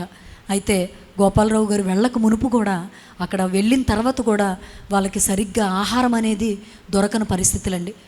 జొన్నలు, రాగులు, సామలు, సజ్జలు, కొర్రలు, వీటిల్ని వాళ్ళు ఆహారంగా చేసుకొని తినేవాళ్ళు దంచుకొని. స్త్రీలకి పురుషులు కూడా సరైన వస్త్రధారణ కూడా చాలా తక్కువ అనమాట. అట్లా ఉంటుండగా అయితే అక్కడ పచ్చి నాటుసారా కాస్తూ ఉండేవారు. మగవాళ్ళు ఎంత ఎక్కువ తాగుతారో ఆడవాళ్ళు కూడా అలాగే తాగుతారు, ఈక్వల్గా అట్లా ఉంటారు. వీళ్ళిరువురు కలిసి పిల్లలకి, యవ్వనస్తులకి ఎదురు కూర్చున్నారు పిల్లలు. అంతంత పిల్లలు కూడా బానిసలు అయిపోతారండి. చిన్న వయసు, ఎంత ఏడుపు వస్తుందో ఇప్పుడు చూస్తున్నా కూడా. నేను వెళ్ళిన కొత్తలో కూడా కొంతమంది పిల్లలు కళ్ళు తాగేసి వచ్చేవారు సండే స్కూల్కి. నాకు ఎలా మార్చాలి, ఏం చేయాలో అర్థమయ్యేది కాదు అసలు. వాళ్ళ అమ్మ నాన్న అనేవారు, మీరే మార్చుకోండి అమ్మగారు వాళ్ళని అనేవారు. అదేమో ఎంత బుడ్డగా ఉండేవారు, వీళ్ళు ఊక్కుంటూ వచ్చేవారు వాళ్ళు. కానీ నేను ఒక్కటే ప్రార్థన చేసేదాన్ని అండి, చాలా ప్రార్థన చేసేదాన్ని. ఇంత పిల్లలు. మొన్న ఒకడిని చూశాను, ఆడు కూర్చోనండి, వాడు తిప్పి కొడితే 1వ తరగతి అండి, ఆడు పక్కన అంగన్వాడికి వెళ్ళేవాడు, ఆడు పక్కన 2వ తరగతోడు. వాళ్ళ అమ్మ నాన్న అసలు ఏం పట్టించుకోరు. నేను వాళ్ళని హాస్టల్లో జాయిన్ చేస్తాను, నాకు ఇవ్వండి అంటే అసలు ఇవ్వనన్నారు. ఓ పక్కన మా ప్రార్థన జరుగుతుంది, మా గోడ పక్కన కూర్చొని ఆడు ఒకటి తర్వాత ఒకడు ఈ సిగరెట్లు కాలుతున్నారు. ఇంతే ఉన్నారు. పట్టుకున్నాను, చెత్త కొడేసాను. ఇంక ముగ్గురిని పట్టుకొని చాలా గట్టి కొట్టాను. ఇంకా అసలు దరిదాపులో కనపడ నాకు అలా. అక్కడ ఎవరు పట్టించుకోరండి. అమ్మా నాన్న ఏం కావాలంటే అది ఇచ్చేస్తారు. వాళ్ళని బాగా ప్రేమిస్తారు అక్కడోళ్ళు. అట్లా ఉన్న అక్కడ ఆ ప్రాంతంలోనికి వెళ్ళి ప్రభు గురించి చాలామందికి ప్రకటించారు. బట్టలు లేని వాళ్ళకి బట్టలు ఇవ్వటం, ఫ్రూట్స్ పంచిపెట్టడం, ఇవన్నీ చేస్తూ ఉండరు. కరెంట్ లేదు, మంచినీళ్ళు దొరకవు, ఫోన్ సిగ్నల్స్ ఉండవు. ఇప్పటికీ మినరల్ వాటర్ తెచ్చుకోవాలంటే మేము 30 కిలోమీటర్లు బయటికి వెళ్ళాలండి. ఇటు 25 కిలోమీటర్లు బయటకు వెళ్ళాలి. కరెంటు పోయిందంటే కనీసం కొన్నిసార్లు అయితే వారం 20 రోజులు కూడా కరెంటు రాదు. అలాంటి పరిస్థితి అనమాట. ఫోన్ మాట్లాడంటే ఒక 7 అంతస్తులు 8 అంతస్తులు కొండెక్కి పైకి ఇలా పట్టుకుంటే జియో సిగ్నల్ పడిద్ది, అంతే. ఇంకా ఏమీ ఉండదు. ఇంకా అది మేము ఇప్పుడు ఉన్న పరిస్థితులు. ఇప్పుడు ఈ మంచి పడింది, ఇప్పుడు కొంచెం పర్లేదు. అప్పుడు గోపాలరావు గారు వెళ్ళినప్పుడు చాలా ఘోరంగా ఉండేది. అట్లా ఉంటుండగా ఆ ప్రాంత ప్రజల కోసం పరిశుద్ధుడైన దైవజనుడు చాలా ప్రార్థన చేశాడు. చెడుపు చెల్లంగి చాదబడి తన మనుషులు వశీకరణకి బానిసలైపోయిన ప్రజలను కూడా దేవుడు చాలా ప్రభావితం చేసి ఆయన చేసిన కన్నీటి ప్రవాహంలో ఆ చుట్టుపక్కల ప్రాంత ప్రజలందరిలో 70 కుటుంబాన్ని ప్రభు ఒక రక్షణలోకి ఆయన నడిపించగలిగాడండి. అలా ప్రభు రక్షణలోకి వాళ్ళు వచ్చారు. సర్వసత్యాన్ని వాళ్ళు తెలుసుకున్నారు. ఆ కొండ దేవుణ్ణి ఆరాధించడం పక్కన పెట్టేసి వాళ్ళు చాలా వెరైటీగా ఉంటాయి అక్కడ అన్నీ, అవన్నీ వదిలేసి సర్వసత్యాన్ని తెలుసుకొని ప్రభువుని వెంబడించారు, ప్రభువుని తెలుసుకున్నారు. మందిరం కడదామని చెప్పి ఆ ఊరిలో వాళ్ళు అడిగితే ఆ ఊళ్ళో వాళ్ళు ఒక స్థలం ఇచ్చారు. అదిగో ఆ కొండ మీద కట్టుకో అని అన్నారు. ఆ కొండ చాలా పెద్దది, కానీ గోపాలరావు గారు ఆ కొండను పగలకొట్టి అక్కడ ఒక పెద్ద మందిరాన్ని కట్టారు. అలా కట్టిన తర్వాత రోజులు గడుస్తున్నాయి, ఏళ్ళు గడుస్తున్నాయి. చాలామందిని ఆయన రక్షించారు, చాలామందిని ప్రభు వైపు నడిపిస్తూ ఉన్నారు. చాలా ప్రార్థనాపరుడు. ఇక చేశాడంటే అది జరగాల్సిందే, అంత పరిశుద్ధుడు ఆయన. నిజంగా ఇప్పుడైతే నేను వినలేదు, చూడలేదు కూడా అండి. చాలామంది నేను చూస్తున్నాను కాబట్టి చెప్పగలను. పైకి కనబడే విధానం వేరు, లోపల ఉండే విధానం వేరు. మీరు ఎలా చెప్పగలరు అని అనుకుంటారు. తెలుస్తుంది, కొన్ని పరిస్థితులను బట్టి చెప్పచ్చు కూడా. అలాంటి పరిస్థితుల్లో గోపాలరావు గారి గురించి నేను విన్నప్పుడు అంత రోషం కలిగిన సేవకుడు అసలు ఎలా చేశాడు ఈ ఏరియాలో అనిపించింది నాకు. అసలు చాలా ప్రభావం, మెయిన్ పునాది స్ట్రాంగ్నెస్ అసలు ఎలా వేసాడంటే అలా వేసాడంటే ఆ పునాదిని ఇప్పటికీ ఎవరు కదిలించలేకపోతున్నారు. అంత ప్రార్థనాపూర్వకంగా వేసాడు ఆ పునాదిని. అలా వేసిన తర్వాత ఆ చుట్టుపక్కల ప్రాంత ప్రజలందరూ ప్రభువులో రక్షింపబడడం, మారడం, యవనస్తులు అందరూ ప్రభువుని తెలుసుకోవడం అట్లా ఉంటుండగా అయితే కాకినాడ ఇటు ఏజెన్సీ ఆయన తిరుగుతూ ఉండేవారు. అయితే ఆయనకి ఇక చివరి దినాలు వచ్చేసినాయి, 60-70 సంవత్సరాలు వచ్చేసినాయి. అప్పుడు ఆయన చెప్పాడు, అరే ఊరేమో పొమ్మంటుంది, కాడి రమ్మంటుంది, నాకు ఇక ఆసన్నం అయిపోయింది, నా మరణ దినాలు దగ్గర పడ్డాయి, నేను ప్రభు రాజ్యానికి వెళ్ళిపోతున్నాను అని చెప్పారు. వీళ్ళందరూ చాలా బాధపడిపోయారంట. అయ్యా మీరు వెళ్ళిపోతే మాకు వాక్యం చెప్పడానికి, మీరు వెళ్ళిపోతే మా దగ్గర ఎవరు ఉంటారయ్యా అని అంటే అప్పుడు అతను అన్నాడంట, నేను లేకపోయినా సరే నా కుటుంబంలోంచి నా వంశంలోంచి యవనస్తులు వస్తారా, వాళ్ళు సేవ చేస్తారు, వాళ్ళు మీకోసం వస్తారు, వాళ్ళ కోసం ఎదురు చూడండి, వాళ్ళు వచ్చే వరకు ప్రార్థన చేయండి అని చెప్పారంట. చెప్పేసిన కొన్ని రోజులకే 2009 నవంబర్ 14వ తారీఖున గోపాలరావు గారు ప్రభు దగ్గరికి వెళ్ళిపోయారు. ఏజెన్సీ ప్రాంత ప్రజలందరూ వెళ్ళి ఆ కార్యక్రమాన్ని అమలు చేసుకొని తిరిగి ఇంటికి వచ్చేసారు. అయిపోయిన తర్వాత రోజులు గడుస్తున్నాయి, నెలలు గడుస్తున్నాయి, ప్రార్థన చేస్తున్నారు. చాలా కన్నీటితో విడుస్తూ అక్కడ ఇంటింటికాడ కూడా ప్రార్థనలు పెట్టుకుంటూ ఒకళ్ళనొకళ్ళు పురుకొలుపుకుంటూ దైవజనుడు లేపైనా ఆ అడవిలో ఉన్న ప్రాంత ప్రజలందరూ ప్రభువుతో మమేకమయ్యి ప్రభుతో వెళుతున్నారు. అలా వెళుతుండగా అక్కడికి 2 సేవకులు వెళ్ళారంట. వెళ్ళి, అమ్మ మీకు పాస్టర్ గారు లేరుగా, మేము వాక్యం చెప్తామమ్మా, మేము వాక్యాన్ని బోధిస్తామంటే వాళ్ళు అన్నారంట, వద్దయ్యా అన్నారంట. అదేంటమ్మా ఎంత కష్టపడి మీకోసం అడవిలోకి వచ్చి మీకు వాక్యం చెప్తామంటే వద్దంటారేంటి? అలా కాదయ్యా, ఈ మినిస్ట్రీని స్థాపించిన సేవకుడు చనిపోయాడు. అయితే చనిపోతున్న సేవకుడు ఒక మాట అని చెప్పాడు. ఏంటమ్మా అంటే, నా యవనస్తులు వస్తారు, వాళ్ళు సేవ చేస్తారు, వాళ్ళు వచ్చే వరకు ఓపికతో ఉండండి అయ్యా అన్నారు. వాళ్ళ కోసం ఎదురు చూస్తున్నామయ్యా అన్నారంట. అవునా, ఎంతకాలం చూస్తారమ్మా అంటే, నిజంగా నేను అంటానండి, మీరు ఇది సిటీయే, కొంచెం మీకు పర్లేదు, అన్నీ అవైలబుల్గానే మంచిగా మీకు సౌకర్యంగానే ఉన్నాయి, ఏమీ దొరకవు, అసలు ఒక ఫోన్ ఉండదు, మీకు ఫోన్ తెస్తే మీకు ఎన్ని వాక్యాలు ఎన్ని వస్తాయో. కానీ చనిపోయిన ఒక సేవకుడు ఒక మాట చెప్తే ఆ మాటను పట్టుకుని నిలబడి నా విశ్వాసం చూస్తే ఇప్పటికీ నాకు చాలా ఆనందం కలుగుతూ ఉంటుంది. వాళ్ళు ఒకటి అన్నారంట, ఆ అమ్మాయి ఎప్పటి వరకు చూస్తారంటే వాళ్ళు ఒకే ఒక్క మాట, అయా దేవుడు పంపించే వరకు యవనస్తులు వచ్చే వరకు పట్టు విడవకుండా మేము అడుగుతూనే ఉంటాం అన్నారంట. హల్లెలూయా. నేను అంటాను, బతుకుండి చెప్తున్న సేవకుడు చెప్తుంటేనే వింటలా ఇప్పుడున్న విశ్వాసులు. అవునా? మాట్లాడరేంటి? బతుకుండి చెప్తున్న సేవకుడు నిలబడి నోరు పోయి ఆదివారం శుక్రవారం ఇక ఏకదీటికి అమ్మ మారమ్మ మారో బతుకులు మార్చుకో బతుకులు ఇది చెప్తున్నా ఏంటలేదు. అసలు సేవకుడు లేడే, దైవజనుడు లేడే, బలపరిచేవాడు లేడే. సేవకుడు ఆ ఇంటికి రాకపోతే వాళ్ళ కోసమే ప్రేమిస్తే వాళ్ళనే ఉంటే ఇక మన మూతులు మొఖాలు మారిపోయి పాట వాళ్ళకే ఇస్తే మనకి ఇవ్వకపోతే మనకి స్థానం ఇవ్వకపోతే మన పరిస్థితి ఎలా మారిపోద్దోనండి. ఏ రీతిగా మారిపోద్దు. నాకు తెలిసిన ఒక దైవజనుడు, నిజంగా మీరు అలాంటి వాళ్ళు లేరు అనుకుంటున్నా. నేనైతే ఉంటే దేవుని స్తోత్రం, లేకపోయినా స్తోత్రం. ఒక ఆయన, అది ఎక్కడో కాదు, మా చెల్లి వాళ్ళ సంఘంలోనే ఒక మందిరానికంట ఆయన బాగా పాటలు పాడతాడంట. ఎస్వి బాలసుబ్రహ్మణ్యలాగా అనుకుంటాడు, అంతే, ఫీల్ అవుతాడు అంతే, ఇంకా పెద్దగా కాదు. ఆ పరిస్థితుల్లో ఇక ప్రతి పాట నేనే ఫస్ట్ పాడాలనుకున్నాడంట. అయ్యగారు కూడా అక్కడ చాలా స్ట్రిక్ట్గా ఉంటారు. పాట పాడాలంటే ఆర్కెస్ట్రాల కన్నా నువ్వు ముందు రావాలయ్యా అని చెప్పాడంట. సర్లేని చెప్పి అనేవాడంటే బాగానే వచ్చారు. కొన్ని రోజులు మీటింగ్ జరుగుతుంటే మొదటి రోజు బాగానే వచ్చాడంట. వచ్చిన రోజులో అతను ఒక చిన్న యాంపుల్ వైర్ కొనిచ్చాడు. హౌజా బాక్సులు చిన్న ఉంటాయి కదండి, వాటికి సంబంధించిన ఒక యాంప్ కొనిచ్చాడు. కొనిస్తే ఇంకా అయ్యగారు ప్రతి పాట ఈయనకి ఇవ్వడం ప్రారంభించారు. అలా ఉన్న తర్వాత 2 రోజులు సభలు జరుగుతున్నాయి. అయితే మొదటి రోజు బాగానే వచ్చి పాడేశాడంట. రెండో రోజు కొంచెం లేట్ అయిందంటే చివరి కూర్చున్నాడు. ఇక పాస్టర్ గారు ఇంకా చూస్తున్నాడు, మిర్రున పాట ఎత్తాడా, నన్ను పిలుస్తాడా లేదు. మధ్యలో వాక్యంలో పిలిచేసి ఇచ్చేద్దామేనా. ఇంకా చూస్తుంటే వాక్యం అయిపోయింది. ఇక ఆమెను ప్రార్థన చేస్తారు. ఇక మొత్తం స్తోత్రం అన్నీ అయిపోయినాయి. ఇక దీవెన కూడా అయిపోయింది. ఇక చూశాడు వచ్చేసి పాస్టర్ గారి దగ్గరికి వచ్చి, అయ్యగారు నా యాంపుల్ వేరు నాకు ఇచ్చేయండి, ఇంకా ఇంటికి వెళ్ళిపోతాను నేను అన్నాడండి. అంతే. యాంపుల్ వరి తీసుకొని వెళ్ళిపోయినాడు. ఇప్పుడు వచ్చి మందిరానికి రాలేదండి. దేనికోసం వస్తున్నారు? దేనికోసం నిలబడుతున్నాం? నేను మరలా చెప్తున్నాను, అసలు ఈ వీటి కోసం, ఈ చెత్త కోసం నువ్వు ఉన్నావంటే ఇక నీ భక్తి అసలు కష్టమైపోద్ది. ఇంకా నేను అన్నాను, నిజంగా నేను వాళ్ళని బట్టి చాలా ప్రభువుని స్తుతిస్తానండి.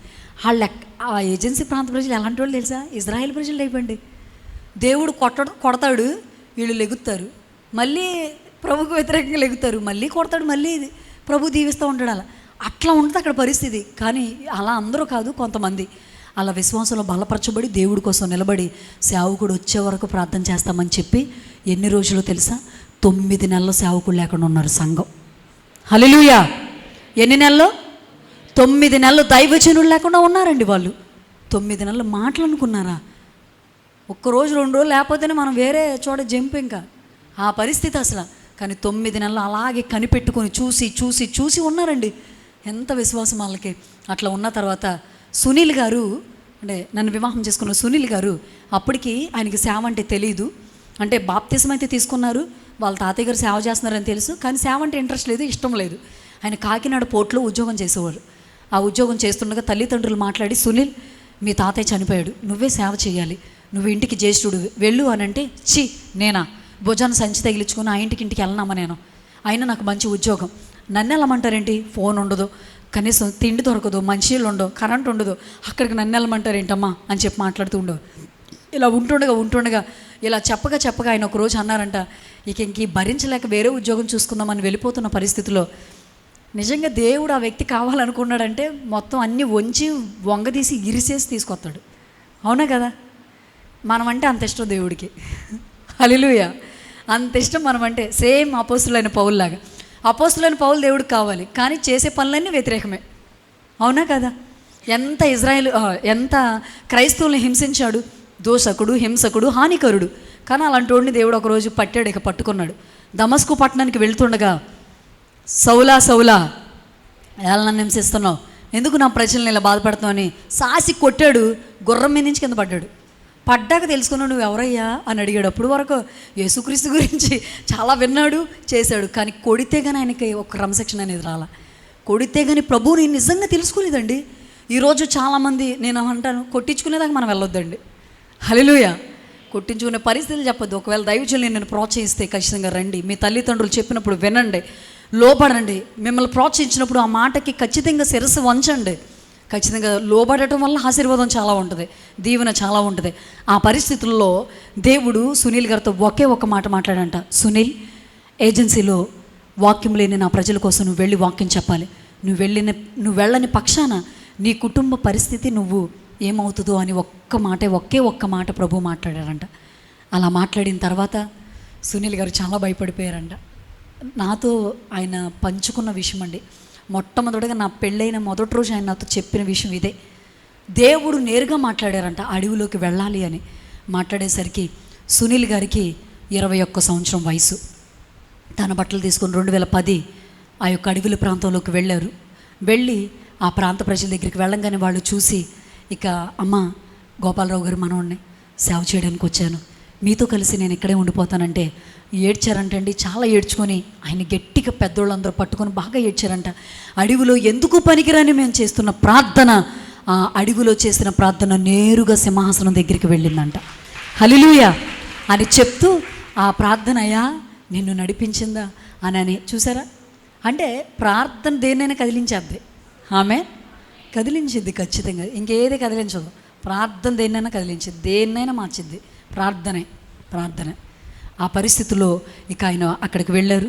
ఆ సేవ పరిచయం అంతటినే వాళ్ళు పరిచయం చేయడం, అక్కడే ఆయన ఉండి నిలబడి సేవ చేస్తుండగా 25 సంవత్సరాలు వచ్చినాయి. అప్పుడు నాకు ఇచ్చి వివాహం చేశారు సునీల్ గారికి. అలాగా నా వివాహంలోకి వెళ్ళిన తర్వాత మా కాకినాడ నన్ను తీసుకొని వెళ్ళారు. మా అత్తయ్య మామయ్య దగ్గర ఒక 15-20 రోజులు మాత్రమే నేను ఉన్నాను. సుమా బట్టల సదురు ఏజెన్సీ వెళ్ళాలి అన్నారు. అదేంటి నాన్న, పెళ్ళై కనీసం 4 రోజులు అవ్వలేదు, అప్పుడే సుమనే ఏజెన్సీ తీసుకెళ్ళిపోతాం అంటే నాకేమో సేవ చేయాలని ఆతురత.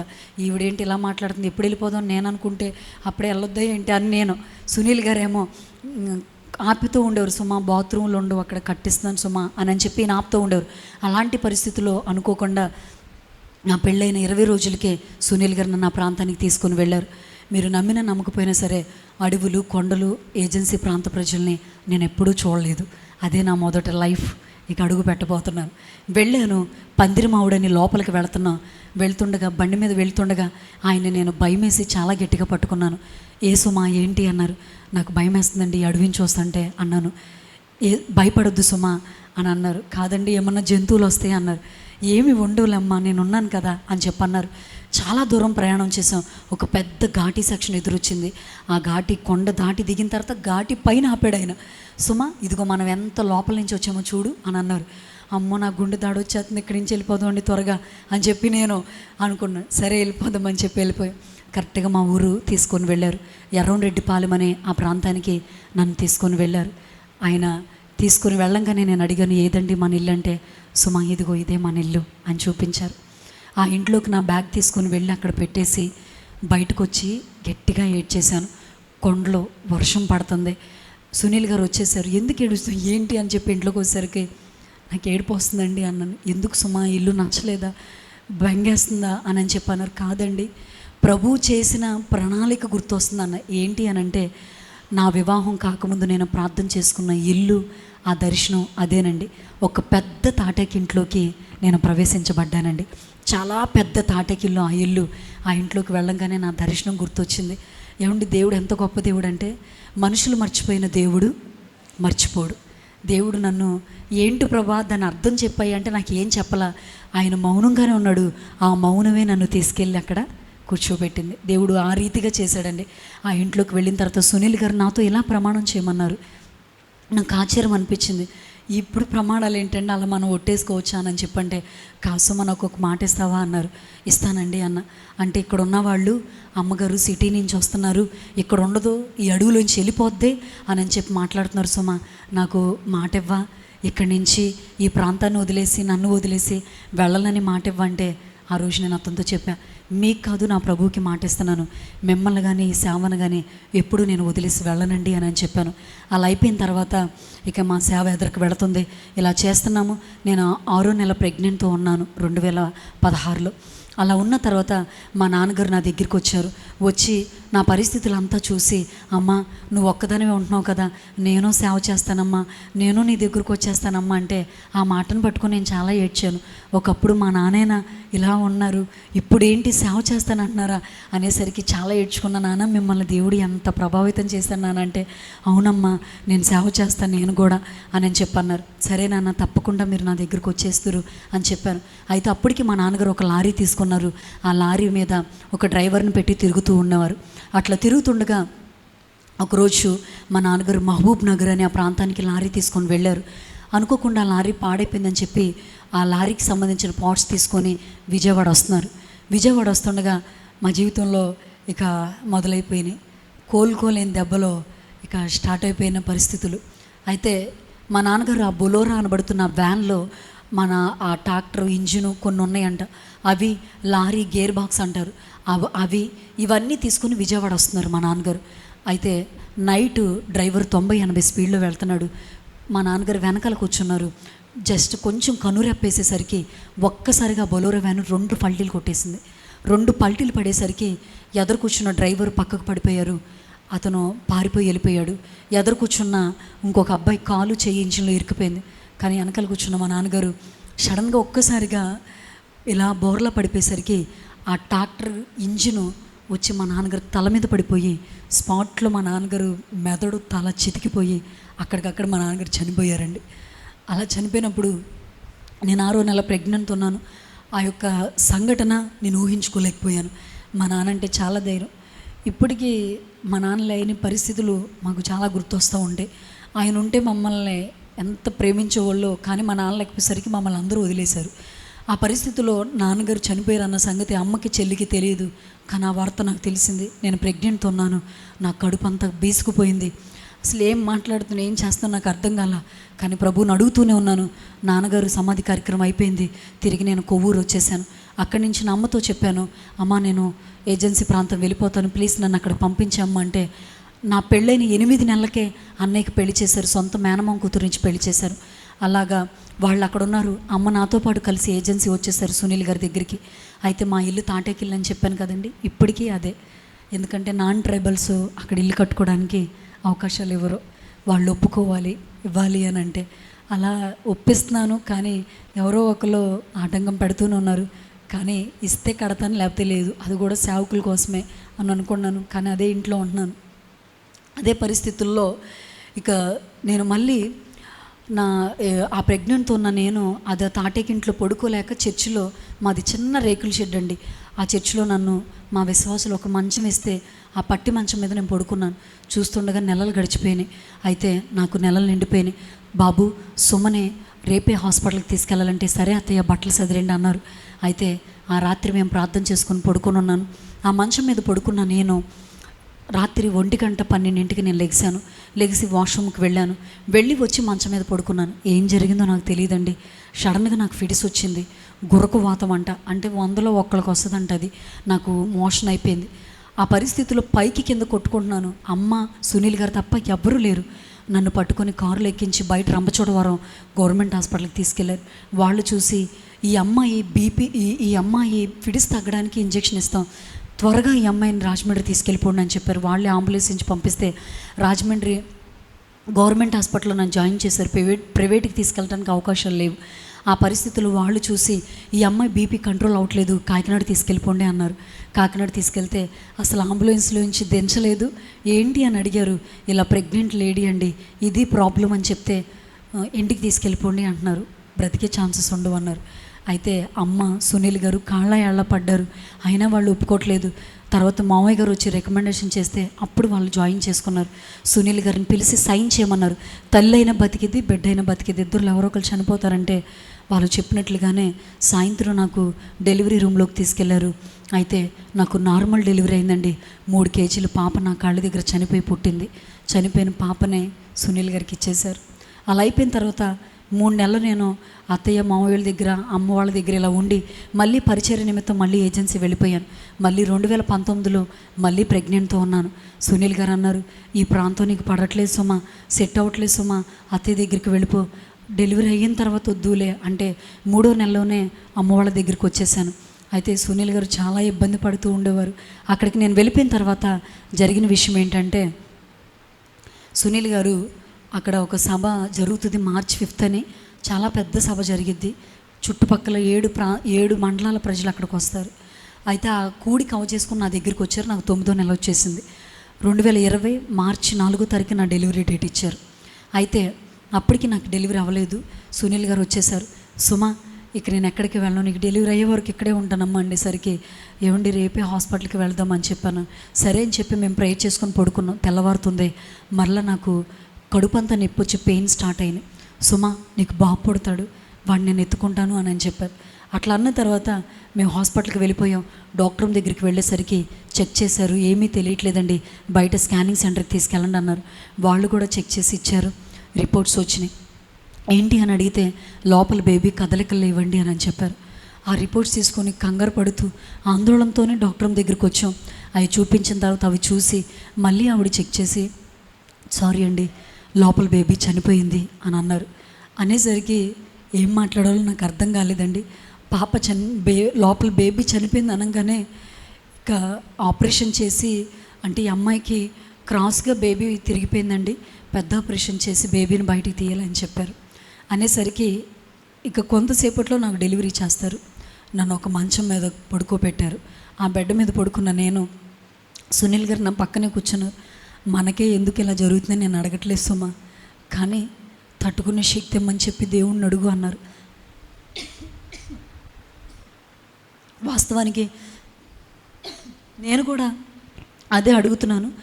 నా మనసులో ప్రభువుని జ్ఞాపకం చేసుకుని ఒకటే అడిగాను, అయ్యా మీరు ఇస్తే నేను ఏమైనా చేయడానికి మీరు ఇస్తే నేను నిలబడతాను ప్రభు అని చెప్పి ఆ రీతిగా నేను అడిగాను.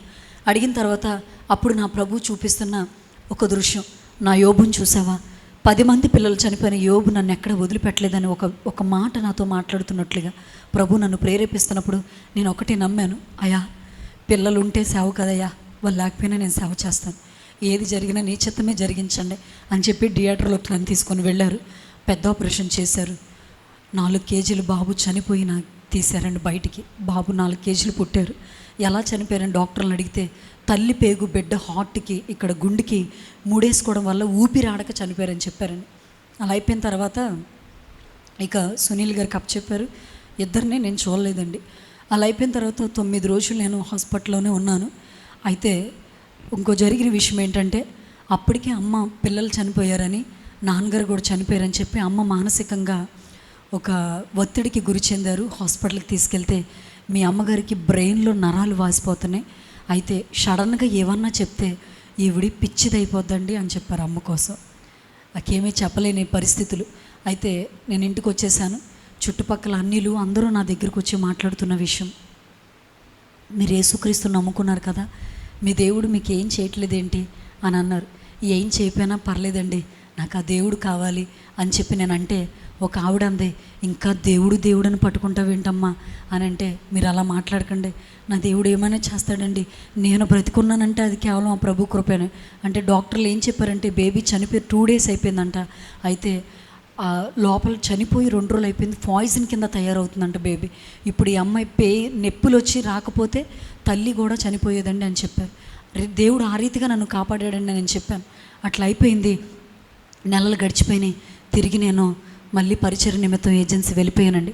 సునీల్ గారు నన్ను గట్టిగా పట్టుకొని ఏడ్చేశారు. సుమా, పిల్లలు వద్దు, ఎవరు వద్దు సుమా, మనం ఇక్కడే ఉండి సేవ చేద్దాం, సంఘమే మన పిల్లలు సుమా ఇక్కడి నుంచి అని చెప్పి, నిన్ను ఎక్కడికి నేను పంపించనమ్మా అని చెప్పి చాలా బాధపడిపోయారు. అంటే ఈ యొక్క సిచ్యువేషన్లో ఒంటరిగా మేము చాలా నలిగిపోయాం. ఒంటరిగా ఆయన అక్కడ, ఒంటరిగా నేను ఇక్కడ, అట్లా బాగా చాలా ఫేస్ చేసాం మేము. ఆ పరిస్థితుల్లో సునీల్ గారు నాతో ఒకటే అన్నారు, సరే అండి తప్పకుండా అలాగే చేద్దామన్నారు. అయితే ఆయన నాతో అన్నారు, సుమా అక్టోబర్ మీటింగ్స్ వస్తున్నాయి, సభలు జరుగుతున్నాయి, అయితే జనరేటర్ పాడైపోయింది సుమా అన్నారు. చెప్పాను కదండి, కరెంట్ పోతే కరెంట్ రాదని. అయితే మా సంఘంలో ఇద్దరు అక్కలు స్టాఫ్ నర్సులు అండి. అప్పుడు ఆల్రెడీ జాబు హోల్డర్స్ ఇంకెవరు లేరు. అయితే అక్కోళ్ళు ఇద్దరు కరెంటు సరిగ్గా ఉండదని చెప్పి, అది కూడా ఒక్క ఫేస్ అంటారు కదా, ఒక్క వైర్ మీదే సప్లై ఇస్తుంది కదా, ఆ ఒక్క వైర్ మీదే సప్లై. నైట్ అవితే లైట్లు సరిగ్గా వెళ్ళగు, ఈ పై ఫ్యాన్లు అయితే తిరగవు అనమాట. అట్లా ఉంటుంది అనమాట, అసలు తిరగవు. అయితే మా సంఘంలో ఇద్దరు అక్కలండి 2,50,000 పెట్టి 40K కనబడుతున్న ఒక పెద్ద జనరేటర్ని దేవుడు మందిరానికి వాళ్ళు కొనిచ్చారండి. హల్లెలూయా. ఆ యొక్క జనరేటర్ని ఒక ప్లేస్లో పెడితే అనుకోకుండా లోపల వాటర్ వెళ్ళిపోయి ఆ జనరేటర్ అంతా కాలిపోయిందండి. సుమా దీన్ని బాగు చేయించుకు రావాలి, ఇటు రాజమండ్రి లేకపోతే ఇటు జగ్గంపేట కాకినాడ దగ్గరలో అక్కడికి వెళ్ళాలి అని చెప్పారు. సర్లే అని చెప్పాము. అయితే ఆయన అన్ని వెహికల్స్ నడుపుతారండి, ట్రాక్టర్ కూడా నడుపుతారు. అయితే రేపే నేను బయలుదేరి వెళ్తాను సుమా అని చెప్పన్నారు. అయితే ట్రాక్టర్ బాడీకి జనరేటర్ని తగిలించుకొని రెడీగా పెట్టుకున్నారు. సంఘంలో 2 విశ్వాసులు కూడా చెప్పారు. అయితే 2020 సెప్టెంబర్ 7వ తారీఖున రాత్రి నా జీవితంలో మరెప్పటికీ నేను నా జీవితం అలా మలుపు అయిపోతుందా, అట్లా తిరిగిపోద్దని నేను అనుకోలేదు. కానీ అలా వెళ్ళాల్సి వచ్చింది నా జీవితం.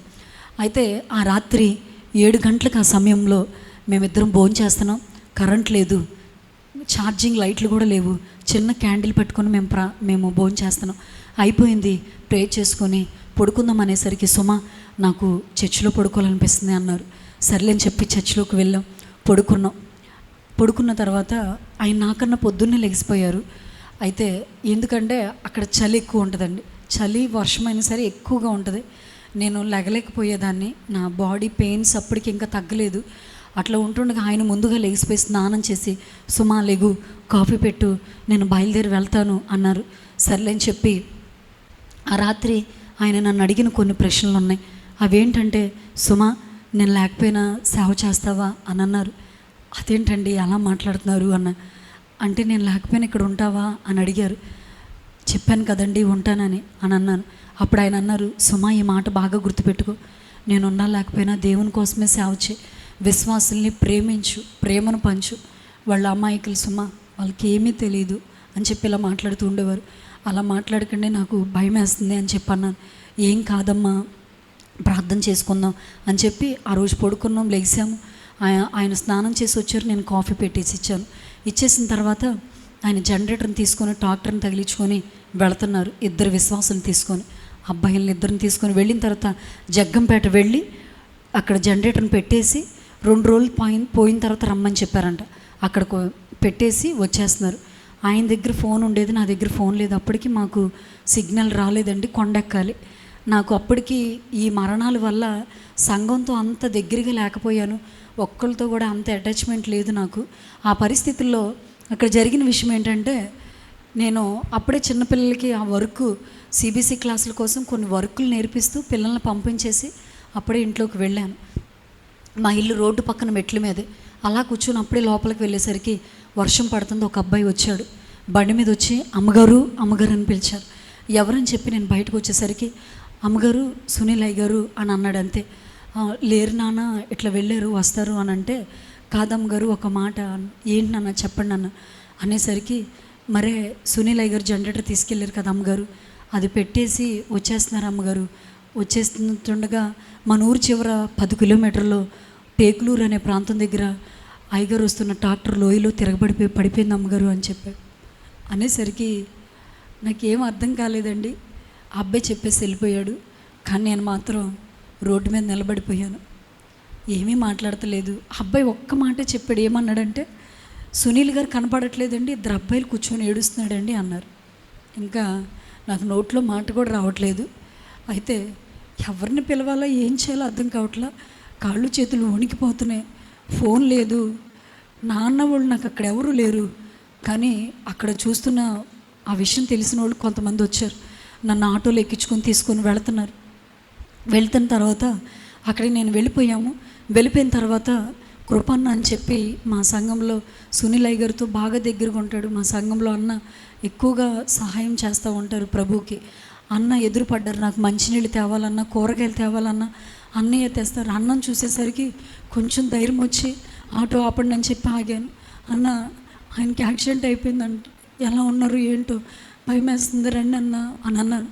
అనేసరికి ఆయన అమాయకంగా పిచ్చోళ్ళగా నా వైపు చూస్తూ, ఒక్కసారి నా వైపు చూస్తూ అయ్యగారు లేరు అమ్మగారు అన్నారు. అని ఏం మాట్లాడుతున్నావు ఏంటి అనేసరికి, అయ్యగారు చనిపోయారు అమ్మగారు అని అన్నారు. అనేసరికి నాకు నోట్లోంచి ఒక్క మాట రాలేదండి. గట్టిగా ఒక ఏడుపు ఎలా వచ్చిందంటే యేసయ్యా అని ఏడ్చి ఆ రోడ్డు మీద పడిపోయానండి. యేసయ్యా అని ఒక్కటే అరిచాను. నాకేం చేయాలో అర్థం కావట్లేదు అని చెప్పి నన్ను తీసుకెళ్ళండి అన్న అక్కడికి అని ఒక్క మాట మాట్లాడాను. నన్ను వాళ్ళు ఎక్కించుకొని ఆ ప్రాంతానికి తీసుకెళ్తున్నారు. చాలామంది ప్రజలు వచ్చేసారు. ట్రాక్టర్ తిరగబడిపోయి లోయలో ఉంది. అయితే 2 అబ్బాయిలు మాత్రం వాళ్ళు చెప్పినట్లుగానే బయటికి తీసుకొచ్చారు. అయితే నేను ఆటో దిగేసి నేను ఎదురుకు వెళ్ళాను. ఎక్కడున్నారు అని చెప్పేసరికి ఎక్కడ కనిపించట్లేదు ఆయన. ట్రాక్టర్ మాత్రం కనబడుతుంది. ఇంకా కొంచెం ఎదురుకు వెళ్ళేసరికి ఆ యొక్క ట్రాక్టర్ కింద సునీల్ గారి చెయ్యి ఒక్కటి ఇట్లా కనిపిస్తుందండి. కనిపిస్తుంటే నేను చాలా గట్టిగా అరిచేశాను, అన్న మీ అందరికీ దండం పెడతాను, చెయ్యి కనిపిస్తుంది, ఎక్కడో కొంచెం అన్న ఊపిరి ఉంటుంది కదా, మీ అందరికీ దండం పెడతానన్న, నాకెవరు లేరు ఆయన తప్ప, ప్లీజ్ ఆయన బ్రతికించరా, ఆయన బయటికి తీరా అని చెప్పి ఆ రోజు నేను చాలా గట్టిగా అరిచేశాను. అక్కడ వాళ్ళందరూ అంటున్నారు 50 కర్రలు పెట్టి చాలామంది పైకి లేపాలని చూసాం కానీ బాడీని బయటికి లాగలేకపోతున్నాం అండి అని చెప్పారు. అయితే ఆ జరిగిన తర్వాత నాకు అమ్మ ఎక్కువ గుర్తొచ్చేస్తుంది. నా వాళ్ళు ఎవ్వరు లేరు, నా దగ్గరికి ఎవ్వరు రాలేకపోతున్నారు. అమ్మకి ఈ విషయం తెలిస్తే ఏమైపోద్ది, నా వాళ్ళు ఎప్పుడు వస్తారు అని చెప్పి నేను అలా ఎదురు చూస్తున్నాను. ఆ సందర్భంలో క్రొక్లేన్ వచ్చింది. అయితే ఆ యాక్సిడెంట్ అయిన అక్కడున్న పిల్లోడిని చిన్న అనే అబ్బాయిని అడిగాను, ఎలా జరిగింది చిన్న అని అడిగితే ఎదురు చక్రం వెళ్ళిపోయింది అమ్మగారు, వెనకాల కూడా వెళ్ళిపోతున్న పరిస్థితుల్లో ఒక్కసారిగా ఇలా దిగబడి ట్రాక్టర్ పైకి లేసింది, అదిగోండి నేను ఆ బండ మీద పడిపోయాను, తల పగిలిపోయింది అమ్మగారు అని చెప్పాడు. అయితే ఆ అబ్బాయే తలకి టవల్ కట్టుకొని ఊరికి చివరిలో 2 కిలోమీటర్ల దూరంలో జరిగిందండి. మొన్న నేను అటే వెళ్ళాను. అది చూసినప్పుడు చాలా ఏడుపు వచ్చేసింది. ఆ ఏరియా చూసినప్పుడు ఆ అబ్బాయి ఎలా వెళ్ళుంటాడు అని అనిపించింది. 2 కిలోమీటర్లు పరిగెత్తుకొని వెళ్ళి ఆ ఊళ్ళో వాళ్ళకి చెప్పి మళ్ళీ వచ్చాడంట. అయితే ఇంకో అబ్బాయి ఇంజిన్లోకి వెళ్ళిపోతున్నాడు అనగా అన్నయ్య దూకేసి ఆ పిల్లోడిని పక్కకు లాగేసి తప్పుకుందాం అనే పరిస్థితిలో ట్రాక్టర్ వచ్చి అన్నయ్య మీద పడిపోయింది అమ్మగారు. అన్నయ్య పడుతుంటూ బండ మీద పడేసరికి ట్రాక్టర్ వచ్చి మీద పడేసరికి స్పాట్లో సునీల్ అన్నయ్య చనిపోయారు అని చెప్పారు. సరే మీరు బాగానే ఉన్నారుగా అని చెప్పి అన్నాను. అంతే, అన్నీ నాకు గుర్తొస్తున్నాయి. నా వివాహం అయ్యి 5 సంవత్సరాలు అయిందండి కరెక్ట్గా. అవన్నీ గుర్తొస్తున్నాయి. నేను త్వరగా వచ్చేస్తాను సుమా అని చెప్పిన విషయాలు ఇవన్నీ గుర్తొస్తున్నాయి. క్రొక్లేన్ వచ్చింది, బాడీని బయటికి తీసి పోస్ట్ మార్టంకి రంపచోడవరం పంపించారు. నా తల్లికి ఆ విషయం తెలిసిందో తెలీదో నాకు తెలియదు. వాళ్ళ ఇంటికి వచ్చేసారు, ఎర్రంరెడ్డిపాలెం అని ఆ అడవిలోకి వచ్చేస్తే అమ్మ అప్పటికి గోడకి అతుక్కుపోయి ఉన్నారు. నా మేనత్త కూతురు హైదరాబాద్ నుంచి వచ్చారు. రావడంతోనే అమ్మ దగ్గరికి వచ్చి, అత్త నువ్వే విధవరాలివి, నీ కూతుర్ని చిన్న వయసులో విధవరాలు చేసేసారు అని చెప్పి మాట్లాడుతూ, ఈ అడవి ఏంటి, ఈ అడవి ప్రజలేంటి, అసలు దీన్ని ఇక్కడ అస్సలు ఉంచొద్దు, బట్టలు సదిరేయండి, తిరిగి దాన్ని తీసుకొని వెళ్ళిపోదు, వేరే పెళ్లి చేయొచ్చు, మంచి లైఫ్ ఇచ్చుకోవచ్చు, వద్దత్త ఇక్కడ అస్సలు ఉంచొద్దు అని చెప్పి మాట్లాడుతున్నారు. ఈలోపు సునీల్ గారి బాడీ రానే వచ్చారు. ఒక బెడ్ మీద ఆయన్ని పడుకోబెట్టారు. చాలా వందలాది ప్రజలు అక్కడికి వచ్చారు. చాలామంది దైవజనులు వచ్చారు. అందరూ చూస్తున్నారు, నా అత్తయ్య మామయ్య అందరూ వచ్చేసారు. అయితే నేను అక్కడ నిలబడ్డాను, ఆయన బాడీ వైపు చూస్తూ నిలబడ్డాను. తీశారు బయటికి, ఎక్కడ ఏమీ తగలేదు, చిన్న దెబ్బ తగిలింది అంతే తలకి, మొత్తం అంతా బాగానే ఉన్నారు. అయితే నేను అలాగే చూస్తూ ఉన్నాను. అక్కడున్న కొంతమంది ఇలా మాట్లాడుతున్నారు, సునీల్ అయ్యగారు ఏదో పాపం చేస్తుంటాడండి, అందుకే ఇలాంటి మరణం వచ్చింది, భయంకరమైన తప్పు చేస్తుంటాడండి, అందుకే ఆయన పిల్లలు చనిపోయారు అని చెప్పి మాట్లాడుతున్నారు. నాకు చాలా ఏడుపు వచ్చింది సేవకుల కోసం మాట్లాడుతుంటే. మీరు నమ్మినా నమ్మకపోయినా ఆయనకు ఆధార్ కార్డు కూడా లేదండి.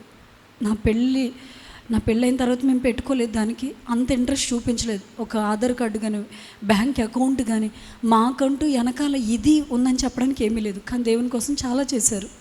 10 సంవత్సరాలు సేవ చేశాడు ఆయన. ఆ సేవలో ఎన్నో అనుభవాలు, ఎన్నో పోరాటాలు, కష్టాలు, తిండి లేని పరిస్థితులు, ఇప్పటికీ కూడా నా పెళ్ళైన కొత్తలో చాలా ఇబ్బందులు. ఆ పరిస్థితుల్లో కూడా ఆయన ఏది సంపాదించుకోకుండా దేవుని కోసమే సేవ చేసి వీళ్ళు ఇలా మాట్లాడుతుంటే నా గుండె తట్టుకోలేక చాలా ఏడుపు వచ్చేసి గట్టిగా అరవాలనిపించేస్తుంది. కానీ అక్కడ ఏ అవకాశాలు లేవు. ఆ రోజు నేను నా ప్రభువుని తలంచుకుంటూ సునీల్ గారి వైపు చూస్తున్నాను. తండ్రి నాకు శక్తినివ్వండి, వీళ్ళు ఇలా మాట్లాడుతున్నారు, నాకేం అర్థం కావట్లేదు అని చెప్పి నేను ఇలా అడుగుతున్నాను. నీ సేవకుడు పరిశుద్ధుడయా అని చెప్పి ఇలా మాట్లాడుతుండగానే మీరు నమ్మకపోయినా సరే ఒక మాట ఏంటంటే, ఆ రోజు నా చెవుల దగ్గర ఎవరో ఒక వ్యక్తి మాట్లాడుతుండగా ఒక నిర్ణయం తీసుకోమనే ఒక ఆలోచన అది ఎలా కలుగుతుందంటే, నా దైవజనుడు ముగించిన సేవ పరిచర్య నువ్వు చేస్తావా, నా దైవజనుడు ముగించిన సేవ పరిచర్య నువ్వు చేస్తావంటే గట్టిగా అరిసి చెప్పాలనిపించిందండి. కానీ చెప్పే అవకాశం నాకు అక్కడ లేదు. ఆ సందర్భంలో నా ఎదురుగా ఒక సేవకుడు మాట్లాడేటప్పుడు నేను అడిగాను, అన్న ఒక్కసారి నాకు మైక్ ఇస్తారని అడిగాను. ఇప్పుడేం మాట్లాడతావమ్మా ఇక్కడ అని అన్నారు. లేదన్నా ఇప్పుడు మాట్లాడకపోతే ఇంకెప్పటికీ ఒకవేళ నేను మౌనంగా ఉండిపోతానేమో, మాట్లాడలేనేమో, ప్లీజ్ అన్న ఒక్కసారి మాట్లాడతాను ఎవరు అని చెప్తే అప్పుడు నేను మైక్ తీసుకున్నాను. నిజంగా అది నా శక్తి చేత కాదు, కానీ దేవుడు కృప చేతే, దేవుడు బలం చేతే నేను చెప్పగలను. సునీల్ గారి వైపు చూస్తూ ఒక్క మాట ప్రభు ఇచ్చిన ధైర్యంతో ఒకటే చెప్పాను, సునీల్ గారు లేరు, ప్రభు దగ్గర ఉన్నారు. అయితే ఆయన ఎక్కడైతే చనిపోయారో, ఆయన ఎక్కడైతే సమాధి చేయబడుతున్నారో, నా ఓళ్ళు నన్ను తీసుకెళ్ళిపోదామని వచ్చారు, కానీ ప్రభు నన్ను తీసుకోమంటున్న నిర్ణయం, నా దైవజనుడు లేని సేవ నువ్వు చేయమని చెప్తుండగా నేను తీసుకుంటున్న నిర్ణయం, సేవకుడు ఎక్కడైతే సమాధి చేయబడుతున్నారో తిరిగి నా వంశం, నా కుటుంబ సభ్యులతో, తిరిగి నా ప్రాంత ప్రజలతో నా ప్రాంతాలకి వెళ్ళిపోకుండా ఇదే ప్రాంతంలో నిలబడి, తిరిగి వివాహం చేసుకోకుండా ఇదే అడవిలో నేను ఒక్కదాన్ని నిలబడి సేవ చేస్తాను, మీరందరూ నా కోసం ప్రార్థన చేయండి అని చెప్పాను. ఆ మాట వినతంతోనే వాళ్ళందరూ కొంతమంది అక్కడి నుంచి వెళ్ళిపోయారు. అలా అయిపోయిన తర్వాత సునీల్ గారి సమాధి కార్యక్రమం అయిపోయింది. ఆ సమాధి కార్యక్రమం అయిపోయిన తర్వాత అన్నయ్య నిలబడ్డారు. అన్నయ్యను ఒక్క విషయం అడిగాను. అన్నయ్య దగ్గరికి వెళ్ళి, అన్నయ్య సునీల్ గారు లేని జీవితం నేను ఊహించుకోలేని సందర్భంగా అయిపోయింది. తర్వాత నేను ఎలా బ్రతకాలి, నా పరిస్థితి ఏంటి అనేది నేను ఏమీ ఆలోచించలేదన్నా, కానీ సేవ చేయాలనే ఒకే ఆలోచన ఉందన్నా. తిరిగి మీతో రాలేనన్నా నేను. అయితే చెల్లిగా ఒక్క కోరిక అడుగుతున్నాను, ఏంటమ్మా అన్నారు. అన్న ఇక్కడే ఉండిపోతాను, ఒక 2 నెలలు నాతో ఉండి సహాయం చేస్తారా నాకు అని అడిగాను. ఒక్కసారిగా మా అన్న వాళ్ళ ఆవిడ నన్ను పట్టుకొని, సొంత నా మేనమామ కూతురు వచ్చి చాలా గట్టిగా ఏడ్చింది. వదిన, అన్నయ్య బతుకున్నప్పుడు ఒక మాట చెప్పారు, మీరు కూడా ఇంటికి పెద్దోడు, మీరే సేవ చేయాలి అని చెప్పారు. దేవుడు ఆ రీతిగా ఒకవేళ ఇక్కడ పంపించారేమో. ఇది మొదలుకొని మేము కూడా అక్కడున్న ఇళ్ళు, ఆ షాపులన్నీ వదిలేసి వచ్చి మీతో కట్టువలసి సేవ చేస్తామని అన్నారు. నేటికి ఇప్పటికీ సర్వసుఖాలు వదిలేసి నాతో పాటు కలిసి వచ్చి నా ఫ్యామిలీ అక్కడ ప్రభు సేవ చేయడానికి నిలబడ్డారండి. అలా నిలబడుతూ దేవుడికి మహిమ వెళ్ళాలి. అలా నిలబడుతూ చేస్తుండగా ఇక నేను సేవ వెళుతున్న కొత్త దినాలు అవి. సునీల్ గారు 6 చోట్ల నాకు సేవ పరిచర్య అప్పచెప్పారు. అలా వెళ్తుండగా అనుకోకుండా ఇక అక్టోబర్ మీటింగ్స్ దగ్గర పడ్డాయి. అయితే 2వ రోజు ఒక సేవకులు వచ్చారు, యోహాన్ గారు అని చెప్పి, గుండుగోలు, చాలా పరిశుద్ధులు, చాలా ప్రార్థన పరులు. ఆయన వచ్చి, అమ్మ దేవుడు మిమ్మల్ని అభిషేకించమంటున్నారని చెప్పి ఒక ఒలీవ్ ఆయిల్ తీసుకొచ్చి 2వ రోజు నన్ను అభిషేకిస్తూ నా మీద చెయ్యేసి ఇలా మాట్లాడారు, నా చెయ్యి మండిపోతుంది, నా చెయ్యి రగిలిపోతుంది, ఈ కుమార్తెని దేవుడు బహుబలంగా వాడుకోబోతున్నాడు, అనేకులకి ఈవిడి ఆత్మీయ తల్లి అవ్వబోతుంది, ఈవిడిని బాగా జాగ్రత్తగా చూసుకోండి అని చెప్పి మాట్లాడుతూ, ఆయన ఆ రీతిగా మాట్లాడుతుండగానే ఏదో తెలియని కృప నా మీదకి వచ్చినట్లుగా నాకు అర్థమైంది. ఆ పరిస్థితిలో నిలబడ్డాం. అలా ప్రార్థన చేస్తుండగా 3వ రోజు అప్పటికొచ్చి మా సంఘంలో ఏ సపోర్టింగ్ ఉండేది కాదు, ఎవరు సహాయం చేసేవారు కాదు. ఆయనే కాంగు కొట్టుకునేవారు, ఆయనే డ్రైవింగ్ చేసేవారు, ఆయనే అన్ని పరిచర్యలు చేసుకుంటూ ఉండేవారు. అలాంటిది ఆయన ఒక్క మరణం 3వ రోజు సభ ముగింపులో మా సంఘంలో ఉన్న 21 మంది యవనస్తుల్ని ప్రభు యొక్క రక్షణలోకి దేవుడు నడిపించాడండి. దాన్ని బట్టి నేను ప్రభువుని చాలా ఘనపరుస్తున్నాను. ఇది చాలా కన్నీళ్లతో నేను ఏడ్చి చెప్పాలనుకుంటే, కానీ ఇంకిపోతుంది నా హృదయం. కానీ ప్రభు వైపే చూస్తుంది ఆశతో నా హృదయం. ఆ పరిస్థితుల్లో ఇక నా జీవితం ఎలా వెళ్తుందంటే, చెప్పినంత సులువుగా లేదు నా బాధ, చెప్పినంత ఈజీగా లేదు నా సేవ. అయితే ఎటు అందరూ వెళ్ళిపోయారు. అయితే ఇక వెళ్ళిపోయిన తర్వాత అన్న వాళ్ళు వీళ్ళందరూ నా దగ్గర ఉన్నారు. నా సాక్ష్యం అనుకోకుండా యూట్యూబ్లోకి వెళ్ళేసరికి అందులో అన్నీ నేను ఇక్కడ ఎలా మాట్లాడానో ఇంకా కొన్ని విషయాలు చెప్పాను. అయితే ఆ ఊళ్ళో ఉన్న ఒక అబ్బాయి ఆ సాక్ష్యాన్ని ఎక్కించుకొని అక్కడక్కడ కట్ చేసుకొని ఊరు పెద్దల్లోకి తీసుకెళ్ళి, ఈ అమ్మాయి మన ఊరు గురించి మాట్లాడింది, ఈ అమ్మాయిని ఊరిలోంచి పంపించండి లేకపోతే చర్చి పడేయండి అని చెప్పారు. అనేసరికి 70 మంది పురుషుల్లోకి నన్ను రమ్మని కబురు పెట్టారు. ఎందుకు అనంటే మిమ్మల్ని ఊర్లోంచి పంపించమని చెప్తున్నారు, చర్చి పడేయమని చెప్తున్నారంటే అమ్మకు ఆ విషయం అప్పటికి తెలియదు. నన్ను పంపించేస్తారు, ఆ ఊరిలో ఉండను అని అన్న సంగతి. అయితే అమ్మ అన్నారు, ఎక్కడికి అమ్మ అన్నారు, ఇక్కడ పిలుస్తున్నారంటమ్మా వెళ్తున్నానంటే త్వరగా వచ్చే అమ్మ అని అన్నారు. ఆ బలిపేట మీదకి వెళ్ళి చివరిగా ఒకే ప్రార్థన చేసుకొని వెళ్ళా. నాకు శక్తి లేదు, నాకు ధైర్యం లేదు, అంతమందిలో ఏం మాట్లాడాలో కూడా నాకు రాదయ్యా, ప్లీజ్ నా వెనకాల రండి, మీరు నాతో రండి అని అడిగాను. అయితే వెళ్ళాను, తాగేసి వచ్చారు, ఇష్టం వచ్చినట్టు మాట్లాడుతున్నారు. ఈ అమ్మాయిని అలా కాదు అలా ఎలా అలా అని చెప్పి మాట్లాడుతుండగా ఊరి పెద్ద, ఈ అమ్మాయి ఇన్ని నువ్వు ఇక్కడ ఉండకూడదు, మా ఊరు గురించి ఇలా మాట్లాడు అని చెప్తూ వాళ్ళు అంటున్నారు, ఊళ్ళో నుంచి వెళ్ళిపోవాలి లేకపోతే చర్చి పడేయాలి అన్నారు. ఆ ఊరు పెద్ద అన్నారు, ఈ అమ్మ ఇన్ని మాట్లాడుతుంటే నువ్వేం మాట్లాడవే అన్నారు. అప్పుడు నేను ఆయనతో అన్నారు, మా నాన్నగారు చనిపోయారండి, ప్రభు దగ్గరికి వెళ్ళారు. నా కడుపును పుట్టిన 2 పిల్లలు ప్రభు రాజ్యానికి వెళ్ళిపోయారు. జీవితాంతం బతకాలి అని అనుకున్న నా భర్త కూడా ప్రభు దగ్గరికి వెళ్ళారు. నాన్న వాళ్ళు అందరూ నన్ను వదిలేశారు. నాకంటూ ఎవ్వరూ లేరండి. ఈ ఊరోళ్ళే నా స్నేహితులుగా, నా బంధువులుగా బతుకుతున్నాను. మీరు తప్ప నాకు ఇంకేమీ లేదు. నేను ఒకవేళ ఏదన్నా పొరపాటు మాట్లాడుంటే మీరు ఇక్కడ ఎంతమంది కాళ్ళు పట్టుకోమంటే అంతమంది కాళ్ళు పట్టుకోవడానికి రెడీగా ఉన్నాను. కానీ నన్ను ఇక్కడి నుంచి వెళ్ళిపోమని చెప్పొద్దు దయచేసి అని చెప్పి అడిగాను. ఆ రోజు ఆ ఊరు పెద్ద ఒక్కసారి పైకి లేచి నిలబడి, నువ్వు ఇంటికి వెళ్ళిపోవమ్మా అన్నాడు. అనేసరికి ఒక్కసారి నాకు ఆశ్చర్యం అనిపించింది. నువ్వు ఇంటికి వెళ్ళిపో అన్నారు. వాళ్ళు అక్కడ ఉన్న వాళ్ళందరూ రివర్స్ అయిపోయారు, గట్టిగా అరిచేశారు. ఆ అమ్మాయికో న్యాయం, మాకో న్యాయం అంటే అమ్మాయికి ఏం తెలియదు, చిన్న అమ్మాయి. ఈ ఊళ్ళో వాళ్ళు చెప్తేనే కానీ అమ్మాయి చెప్పు ఉండదు, నాకు అర్థమవుతుంది, నువ్వు వెళ్ళిపోమ్మా అని చెప్పి అన్నారు. అప్పటి నుంచి దేవుడు నాకు తోడుగా ఉండి ప్రతి నిమిషంలో నాతో పోరాడుతూనే వస్తూ ఉన్నారు. అలాగ చూస్తుండగా నా పరిస్థితులు ఇంకెక్కువగా రోజు రోజుకి మారుతూనే వస్తూ ఉన్నాయి. ఒక్కొక్కరు ఆడదాన్ని అని చెప్పి ఇంకా ఎక్కువగా కృంగదీసే పరిస్థితులు నా దగ్గరికి చాలా వచ్చినాయి. ఆ టైంలో మా తాతయ్య గారు కొండ మీద ఒక చిన్న చర్చి కట్టారు, తాటేకల చర్చి. ఆ కొండ మీద ప్రార్థన చేసేవారు. ఎన్నోసార్లు నేను ఒంటరిగా వెళ్ళి ఆ కొండ మీద ప్రార్థన చేసిన సందర్భాలు ఉన్నాయి. దేవుడు నాతో మాట్లాడుతున్నాడు, కొండకు వెళ్ళిపో అని చెప్పంటే నా సంఘంతో చెప్పాను, 40 రోజులు కొండ మీద ఉండిపోతున్నాను, నేను తిరిగి కిందకి దిగను, దయచేసి మీరందరూ ప్రార్థన చేయండి అంటే, మీరు ఎక్కడ ప్రార్థన చేస్తారో నేను అక్కడికి వచ్చేస్తామమ్మా అని చెప్పి నా సంఘం కూడా 40 రాత్రులు 40 పగళ్ళు మేము ఆ కొండ మీద గడిపామండి. అట్లా వాళ్ళు దిగుతూ వెళుతూ ఆ కొండ మీదే నాకు చిన్న బాత్రూంలా కట్టి అక్కడే నీళ్లు కాసి పైకి దగ్గర 13 అంతస్తులు కొండ మీద ఆడపిల్లలు భుజాల మీద 10 లీటర్ల టిన్ను మీద బిందులతో పైకి పట్టుకుని ఎక్కి నా కోసం నీళ్లు కాసి అవన్నీ చూసి ఆ 40 రోజులు ప్రభుతో గడపడానికి నా సంఘం నాకు ఎంతో సహాయం చేసింది. అలా నేను ప్రార్థన చేసిన అనంతరం చెప్పలేనంత శక్తిని ప్రభు నాకు ఇచ్చారు. నేను అనుకున్నాను, సునీల్ గారు చనిపోతేనే నేను కొంగకపోకుండా ఎంతో ధైర్యాన్ని తెచ్చుకున్నాను. ఆఫ్టర్ ఆల్ మనుషులు మాట్లాడే మాట నన్ను ఎప్పటికీ కృంగతీదయ్యా, ఆ మాటలను బట్టి నేను ఎప్పుడు కురింగిపోను అని చెప్పి ప్రభు దగ్గర నిర్ణయం తీసుకొని ఇక సేవలోకి నేను ఎదరికి వెళుతున్నాను. అలా ఉంటుండగా నా చెల్లికి అనుకోకుండా సంబంధం సెట్ అయింది. నా చెల్లి అందు నేను చేసుకోనక్క అంది. ఎందుకమ్మా అంటే, నేను వెళ్ళిపోతే నువ్వు ఒంటరిగా అయిపోతావు అక్క, నీకెవరు తోడుగా ఉండరు అని అంది. నేను అన్నాను, నా బ్రతుకు ఎలాగో ఇలా అయిపోయిందమ్మా, నువ్వు వివాహం చేసుకోవాలి, నీ పట్ల దేవుడికి ఒక ఆలోచన ఉంది, నేను ఎక్కడ చేస్తున్నాను నువ్వు అక్కడ చేయొచ్చు అంటే, ఆ పరిస్థితుల్లో నా చెల్లి అంది, నువ్వు ఎలాంటి వాళ్ళనైతే వివాహం చేసుకున్నావు నాకు అలాంటి వ్యక్తుల నుంచి పెళ్లి చేయక్క అని అంది.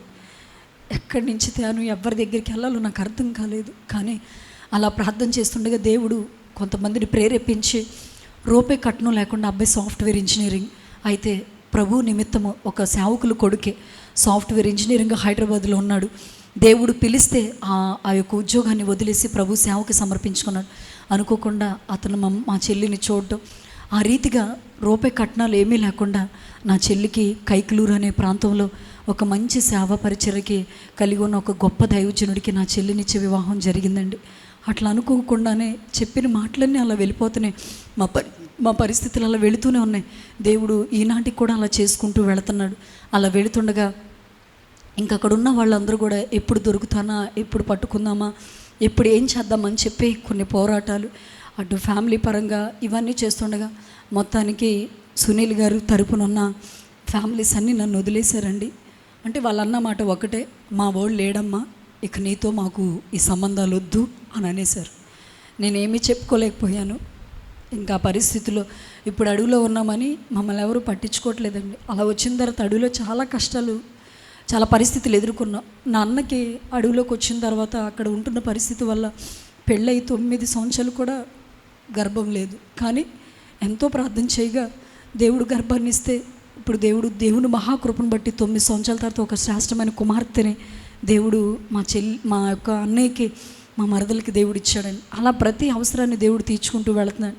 ఈరోజు ఇన్ని మాటలు వింటున్న మీరు ఒక చిన్న మాట, అదేంటంటే ఏట్ల కోసమో మనం ఆతృతపడి ఇదే లైఫ్, ఇదే జీవితం అని చెప్పి ఎదరికెళ్ళిపోతున్నాం. కానీ నన్ను చూడండి అని నేను చెప్పను, కానీ ప్రభువుని చూడండి అని చెప్తాను. ఎప్పటికైనా సరే ప్రభువుని చూస్తే ఎట్లా నిలబడతామనేది తెలుస్తుంది. ప్రభుతో ఉంటే ఏ రీతిగా వెళ్తాం అనేది అర్థమవుతూ ఉంటుంది. నేను ఒక్కటి చెప్పగలను కూడా, చాలామంది కూడా ఎన్నెన్నో ఏవేవో మాట్లాడారు, కానీ ఏది నన్ను కృంగతీలేకపోయింది. ఏ పరిస్థితి కూడా ఎంతోమంది మేము మీతోనే ఉంటామమ్మా, మిమ్మల్ని మేము చూసుకుంటాం అన్న వాళ్ళే నిర్దాక్షిణంగా నన్ను వదిలేసిన సందర్భాలు ఉన్నాయి, మినిస్ట్రీ పరంగా కూడా. అయినా సరే నేను ఎప్పుడు కృంగిపోలా, ఆధారపడలా. ఖచ్చితంగా నా ప్రభు నాతో ఉన్నాడనే ఆ సందర్భాన్ని నేను ఊహించుకుంటూ ఆ పరిస్థితులతోనే నా జీవితం వెళుతుంది. ఇన్ని మాటలు వింటున్న మీరు ఆ ఒక్క మాట ఏంటంటే, లోకంలో ఉన్నవాడి కన్నా మనలో ఉన్నవాడు, చెప్పండి ఒకసారి, గొప్పవాడు. నిజంగా ఆ గొప్పవాడు లేకపోతే ఈరోజు నేను లేనండి. ఈరోజు నేనే లేను. ఆఫ్టర్ నేను ఒక ఆడపిల్లని, నా లైఫ్ వేరు. అక్కడ ఒంటరిగా వెళ్ళాలన్నా, ఎక్కడికి వెళ్ళాలన్నా చాలా కష్టం. అలాంటి పరిస్థితుల్లో నిలబడడానికి ప్రభు ఇచ్చిన శక్తి మనుషులు ఎవరు ఇవ్వలేనిది, అది మనుషులు ఎవరు చేయలేనిది కూడా. ఈరోజు ఈ మాటలు వింటున్న మీరు నా 2 చేతులు దండం పెట్టి కూడా మీకు ఒకే మాట చెప్తాను, ప్రభు రాకడ సమీపించినది. రేపు ఏం జరుగునో నీకు తెలియదు.